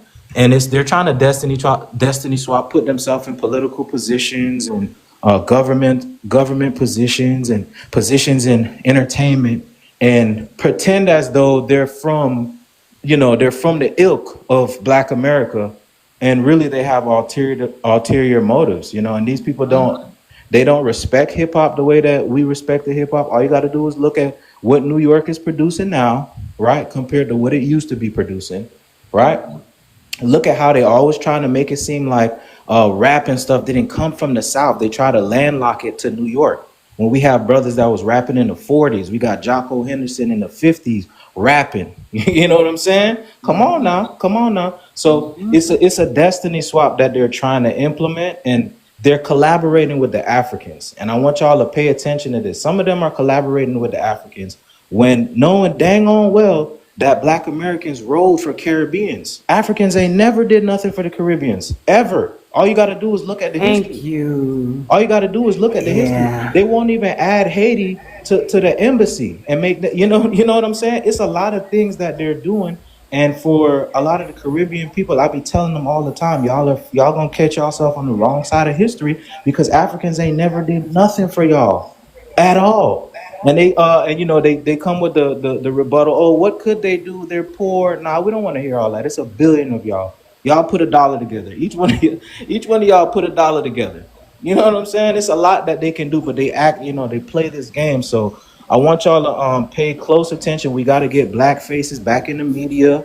We gotta knock these people out of the box, man, because what they're doing is no different from what the colonizer doing. They're collaborating with these people. And BX, remember when you said that the shorty said, "Oh, coolie is a derogatory word"? She's lying. She's lying. Oh, she's lying. Yeah, she lying. Okay. They call it. That's how. See, remember, half of my family Guyanese.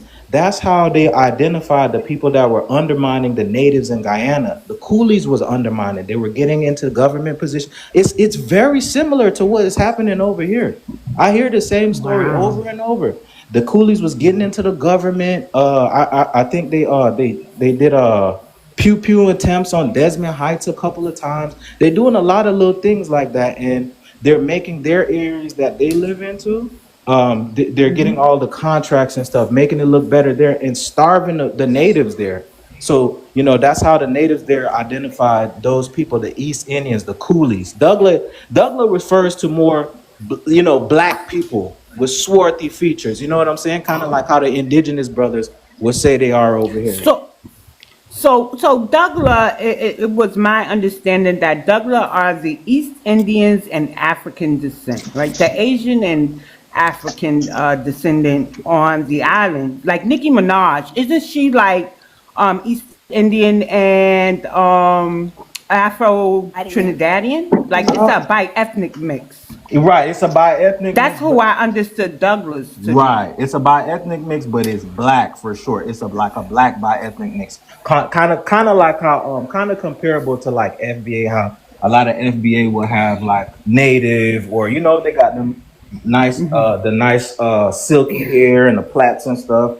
It's kind of like that, but it's Right. not an East Indian. It's not like a Kamala So or. let me ask you a question. Mhm. You're from Guyana. Could it have been offensive to her as a Douglas from Trinidad Well, when I use that term? well, I'm from Florida. I don't know anything about Guyana at all, other than where Okay. my mama from. But All right. I'm from Florida, and All right. all I know is that the Coolie people, they be lying and they undermine the black people of Guyana. They do the same thing. It's the same kind of play that they're trying to run over here. It's the same play over there, getting into the government. So maybe that's why she didn't want me to use the term, because that doesn't fit her. Right, because So it identifies yeah, who she yeah, is, and that right. word got a history to it. You get what I'm saying? Yeah. So But I respect it either anyway. So, but thank you for giving me a little more insight for sure. than before. For Yeah. sure. Shout out to you though, Afro man. You be doing your thing. I'll be checking out the YouTube content and stuff. Appreciate it. Thank you. For Like, sure, everybody bro. don't know, y'all go to For the Culture and y'all can listen to the playback of this and other TikTok lives that we do. And then y'all subscribe to Afro Elite on YouTube. That's where I get my stuff. All right. We're gonna be quick, so let's get to Shy, and then we'll get to my brother Ray, and we done letting people up, and then we'll start wrapping things up. Hey, shout out to everybody on the panel. How y'all feeling? Good, brother. Feeling all Good. How right, you baby. feeling? Man, I'm good. I'm good. All right. So I will say, I don't know much. Real quick, with your race and ethnicity. Oh yeah. I'm Creole American, Black American. And do I need anything else? No. For sure. I will say, I didn't partake in Essence Festival, but I'm from one of the cities that's been doing Juneteenth and Afro Fest for a long time. So I think it was the brother Call above me. He from Chicago. I think he may know about Afro Fest as well. They stopped doing it, but we did that to recognize them. So it's not that we don't have a love for them. We find things for them for recognition, but when it comes to things like foot washes, the classics for HBCUs, or even Juneteenth, it's not for everybody else. What's for what's for everybody else is what we designate for y'all, and we do it out of love. But what's for us should be for us. So the infiltration of things that's for us is out of bounds. Now I haven't seen many other people at like classics or foot wash or like Southern celebrations, but if I do understand about cracking the door for certain things, and then we'll lose our identity and lose our celebrations as a whole. And to hear you talk about festivals, carnivals, and the backlash from that should let us know to not to exclude, but to safeguard our heritage and our celebrations, so that way the world won't get us confused, and the world will remember who we are. And if we don't take a stand, we will be subjugated to being pushed around, and being pushed around by somebody who can't push us is almost insane. Mm-hmm. Yeah, I'm short and sweet. I'm right to the point. Thank you.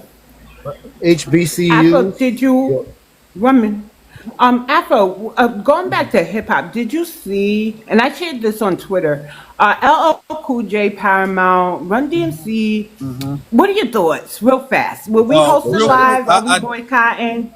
I talked about that on one of my YouTube things when I had Sage and Juan up there. I wasn't able to play it because I didn't want a copyright strike though. But yeah, this is them. This is really essentially them trying to counter the microphone check documentary, because Tariq, he did the microphone check documentary exploring and really breaking down the origins of hip hop and where all of the elements and all of that stuff, as far as the instruments, all of the people, the culture, all of that stuff came from. He had real historians up there, and you have people who are trying to say hip hop, they're trying to bring the date closer and then say hip hop is a New York thing. And when they do that, they try to ensue a bunch of other immigrant influence in there to say that hip hop is really a melting pot of different cultures, is not a Black American culture. It's Black American, it's Caribbean, it's Puerto Rican, and all of these different cultures. And that strips away our claim to it. Okay, because when you divert the claim, you're stripping away the ownership. So they're trying to take away the ownership of hip hop by saying that there was really no presence of hip hop. Now we know hip hop was ultimately formed, its final place, like the oven was New York, okay, but all the ingredients came from different other places. But Yeah, when you Right. of say America. you only can acknowledge New York, and you can only go back to the 80s, you know what I'm saying? They're doing this so that way they can say, well, if we frame it this way, then we have to give other people credit for its origin. Okay, Right. so this is a Ah, counter to the microphone check documentary. That's my short and simple thing. And then if I could piggyback off of that really quick, short and sweet. So Cool Herc looping beats, and that's all it is looping beats and break beats. So, but if you loop a beat that's made by Black Americans, Motown, other oldies, funk, so on and so forth, it's all of our ingredients, as he's saying.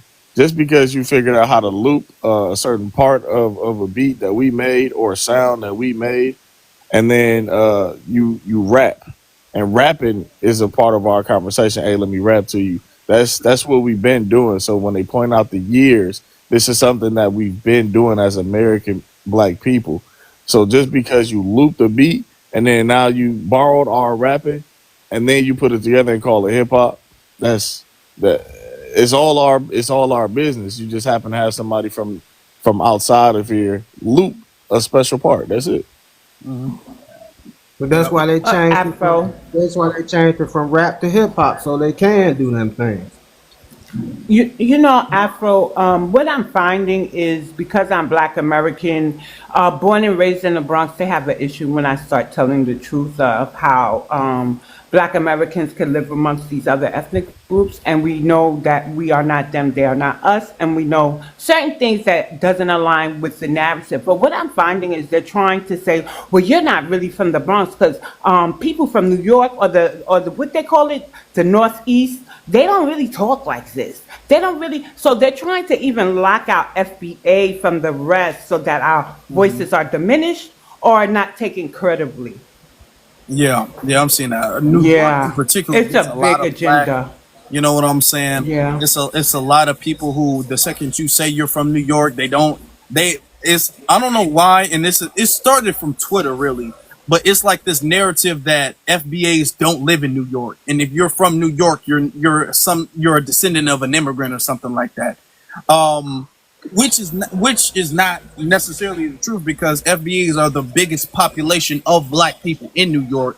You know, I don't know if a Exactly. lot of people understand that, but yeah, y'all do get a lot of flack for that. And then the thing is that New York does have an accent, but there's a variation to an accent. Chicago has an accent, but even though I have an accent, my cousin has an accent. Me and my cousin might not sound the exact same. You know what I'm saying? There are people who might have stronger accents. There are people who might have a twinge of another something with their accent, or whatever the case is. Everybody from one place doesn't have the exact same accent. Everybody from Texas doesn't have the exact same accent. Florida, For they sure. they don't sound the exact same. You know what I'm saying? So to say, unless you sound exactly, even though there's a general consensus, general like umbrella of the accent, but if you don't sound pinpoint exactly this way, you're not from there. That's ignorant. That's an ignorant thing. So And furthermore, inside of that, even in these areas of the Midwest, Chicago sound different from Detroit. Detroit sound different from Milwaukee. Gary sound different from all of them. It's and those are indicators of who we are. People don't realize that yeah, but our we're gonna sound. Go ahead. yeah, but I want to get to race so we can Pivoted start the rapping. conversation. Yeah, so we can start wrapping it up. Yeah. We'll put a pin in it for another day, Shy. I do want to actually talk about that hip hop documentary that's coming out. I'm glad you brought that up. Okay. We are gonna have to No put problem. that in the queue of things we got to discuss. But Ray, Sure. you got it, brother. Listen, I want to say this. Do you know what's happening on August 31st in Washington, D.C.? They're having Afro Fest in Washington, D.C. Okay? And the headliner of Afro Fest is Gunna. And a couple of weeks ago, a few months ago, a lot of I like to call them disrespectful continental Negroes were up in arms in the comments, making posts, stitching videos on TikTok saying why in the hell is Gunna headlining on Afro Fest? Like he's not freaking African, he's not Caribbean. Like why is he headlining Afro Fest in Washington D.C.? Well, first of all, boo boo, Afro beats is not that big in the States. Let's be clear. Yeah, you got Tim's, you got Burner Boy, that idiot. But here's the thing: your culture don't translate well to our culture. Okay, your linguistics, your dialect. There's a cultural disconnect, a cultural barrier, a dialect barrier to our culture, to American culture. Because let's be clear, a lot of white T kids they listen to hip hop, they listen to R&B. They love SZA, even though SZA is not traditional R&B. She's alternative R&B. We're gonna get into that later because I really want to talk about hip hop and R&B on your other live. But here's the thing: what I don't like is that they have the nerve to infiltrate our culture and influence our culture and bring their culture, their ways, their ideologies to our festivals. But they have a problem when a headliner like Gunna, who is a trending artist. Even though the stuff happened with him and Young Thug, he's still able to tour around cities, make a lot of money. Okay, streaming sales is doing good, and he's way more popular, way more popping than Burna Boy, way more popping than Tim's, than your freaking Afrobeat artists. So SZA is don't you not think African. Somebody in the chat room, y'all lying. SZA is not African. Keep going. SZA is not? She's from Delaware, bro. She is not. She is from At Delaware. this If you don't point, when shut your y'all start goofy ass lying up, and bro, making stuff up, it why makes are you look bad. why are you lying? She's Go, literally from Delaware. go That's like a ahead. 3-hour drive from Philly. That's so dumb. But anyway, don't Chill you out, think? Go chill Don't ahead. out. you Go think ahead, it's? Ray. Don't let it Calm distract you. down, Ray. I just Calm had to But say down, Ray. that. anyway, don't you Calm think it's down, Ray. smart for a trending and popular American artist, Black American artist like Gunna, to be the headliner of your fest? That way, a lot of people will come to your raggedy ass fest and bring in a Gunna, lot of money. you know And what and Gunna and, did? and hold Hold on, bro, on, hold on, because bro, hold this on, ain't bro. a debate between Gunna and Young Thug. We're just talking You right. about You the right. fact that You Gunna, right. regardless of love him or hate him, Gunna is A a popular trending artist. artist right Name, now. a He What I'm is name. trying to Yeah, relevant. say he's a name. is, what I'm trying to say Hold is, on, stop. okay, What sorry. he's trying to say is Gunna is a relevant artist. Right. That's what he's trying Yeah. to say. We're not discussing him and Young Thug. I don't I care got about them. What I'm trying to say is that don't you think that it's smart for Gunna to be the headliner of your Raggedy Behind Fest? That way they can bring in more dollars and more profit. You will have a profitable turnout because so nobody's coming to your freaking fest like what that. YT people? Because BLK people not going. He lost that White country. people are not listening to Afro beats like that. They're not No, popular in the States like that. they're They're listening to not. Gunna though. You're right, but they're listening to Yeah, they're Gunna though. listening to Gunna. They're streaming Gunna albums, Gunna mixtapes way more than Tim's, way more than Wizkid, way more than That's true. Burna Boy in the States. So That's don't you true. think it's smart to have a headliner like Gunna so that way you can bring in more dollars? And you Yeah, have the that's nerve true. to say, why in the hell is Gunna headlining in Washington D.C.? Bro, Washington, D.C. is the capital of America. My freaking ancestors built the White House in Washington, D.C. Why are you being so up in arms? If you have a problem with it, go to the fucking Caribbeans and Hey, have Afrofest in the Caribbeans, in Africa. DC is DC. America is America. D.C. is a part of America, boo-boo. DC is You right, DC. bro. America My was nigga, I'm a Emily. It is man, the bro. capital. D.C. is the capital of the United States of America. We know Do that, your bro. homework. No, But you don't. you need to No, listen, you don't, cause because you're London. saying DC is DC in America. No, DC is a part Yes, of America. I know what you're saying. You're The not White the wrong, White but you House is gotta. located in America. I mean, You're in right. DC. You're right, bro, but you gotta hear me out. DC is pretty much the muscle for things. The Vatican is the pretty much the religion side, and London is the money side, bro. That's all I'm What? saying. Okay, we're London gonna. is Okay, Washington. we get it. Washington We'll D.C. have a Washington space. D.C. We'll is have the another enforcer. guys, brothers. We'll have another live about this situation. But I do agree. I do agree. For the people who are saying now, here's the thing. You guys, Scissor was born and raised in America. Okay, her culture is Black American culture. She is part Cameroonian. Okay, but that's not where her culture is coming from. Notice that the second y'all got a part of something that's from Africa, y'all will try to sit up there and erase the Black American side. She's not from Africa. Her parents. She has a Black American parent. Okay, she was raised in America, in the South. All right. She was raised in the South. That's where her culture comes from. That's where her inspiration for her music comes from. That's what all of that is from. And y'all trying to erase that so y'all can claim Africa. No. No, yeah, SZA is she's bi-ethnic. SZA is bi-ethnic. She's Oh, okay. half Her dad FBA, is. half Cameroonian. Where her dad from? I Who think her cares about dad is sister? the FBA person and her mom is Okay. Cameroonian. Okay, so isn't that the same like Malcolm Yeah, X her and mom. Yeah, hold on. Yeah, it is. It's the very Malcolm same out of thing. it, It's not. please. so what do Okay. they? But and that's I'm just clearing that up because when it Yeah, goes onto YouTube, people are going to be asking questions, so I'm clearing that up. yeah. Okay, but her culture is not Cameroonian. She does not make Cameroonian music. She makes Black American music. R&B is not from Cameroon. R&B is from America. So she is FBA. Her music is FBA. The culture is Mm-hmm. FBA. Okay. Exactly. And Is the this fact that y'all trying to erase that and claim somebody who's not from Cameroon shows you're really desperate and y'all look insecure. thirsty for Okay, y'all representation really though? do look very thirsty and Y'all look desperate as hell. thirsty for It's so representation. sad. It doesn't It make really It's sense. is. very, And then bro. y'all don't even be from the same African countries, and y'all just will latch on to anybody. Oh, foe, they It, sit up it's there, be sitting up there trying to claim y'all are. come It on, bro. comes off It's so embarrassing, desperate. bro. It It's It's comes very, really off it's very embarrassing. very insecure, disrespectful. and it comes off very desperate. Y'all gotta stop. It's disgusting. It's very desperate Jesus. because here's the thing: they are very, very tribal, and they listen. Like a African country can be next door neighbors to another African country, and they will treat them like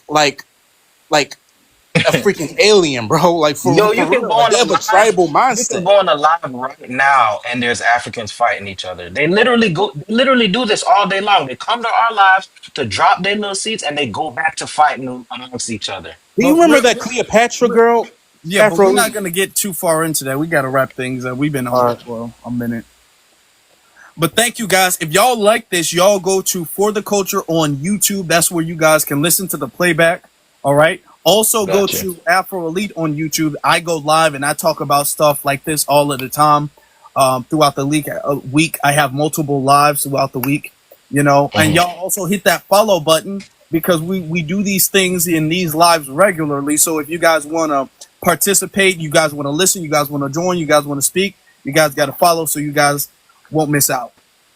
For And all sure, right, thank you for brother. all sure. for the gifts. Thank you guys so much for the gifts. Thank you guys for the likes. If y'all could tap the screen real quick before we head out of here, I would greatly appreciate that. For Y'all sure. tap the screen, hit that like, For and sure. that's all I have to say. BX, Hey, you and got it. hey, Afro and SZA mom is half Cameroonian, right? That's what it's saying. It's saying that her mom is half Cameroonian, half FBA. So they breeding Oh, some of that she Jollof so out.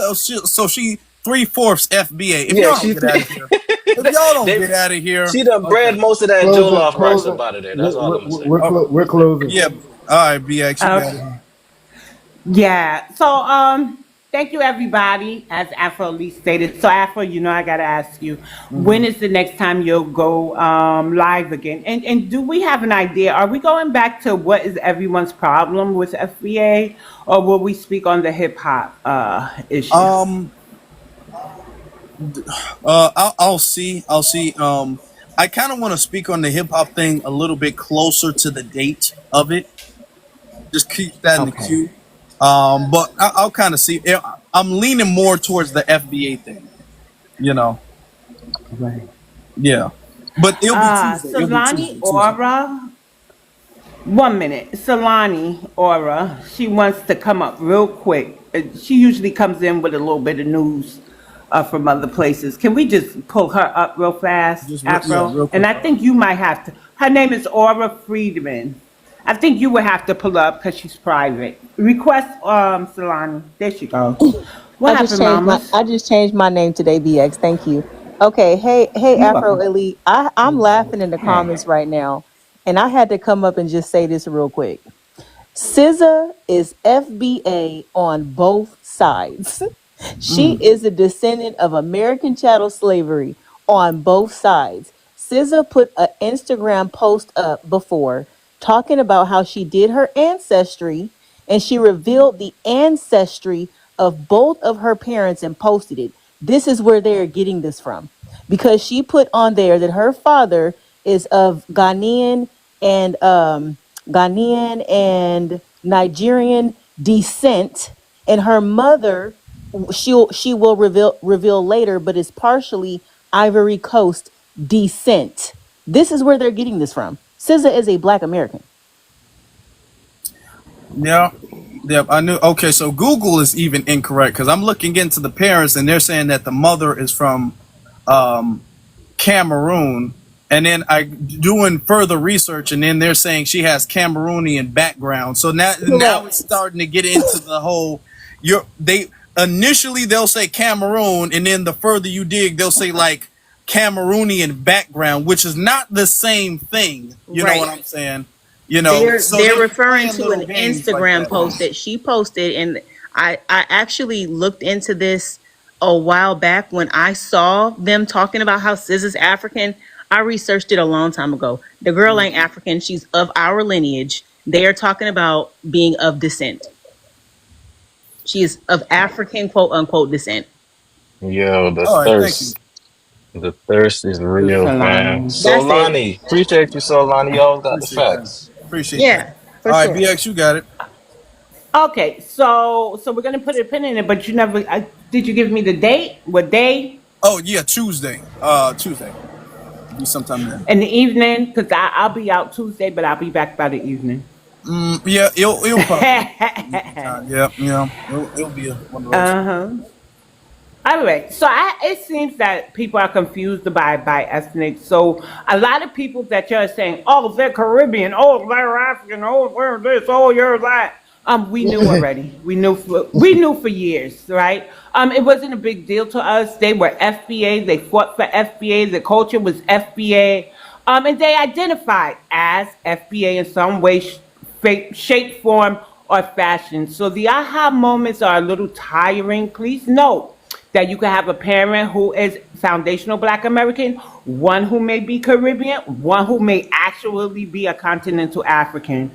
Depending on who raised you, you may more align with FBA, but we accept our bi-ethnics, especially if they're on code. So they're fully FBA to us. We don't differentiate between our bi-ethnics and us until they give us reason to pause. And I think y'all need to learn that. We accept everyone except for those who disparage us or the lineage. So I'ma just say that hush, doggy, hush. So I'ma just go ahead and go ahead, mute up. So I'm gonna just go ahead and land it here. Thank you for everybody who came out. And so I'm not Afro Elite's co-host. I'm his head mod, and I just try to keep the order, guys. So this is Afro Elite's platform, very much his platform, but he is so gracious to have me sit up here and just kind of be a part of the conversation. So Afro Elite, I appreciate you for that. Thank you. I land. Did you just tell the dog to mute up, BX? Well, the owner, after I said hi to the doggy. Because he know that dog is barking. He could have muted. Yeah.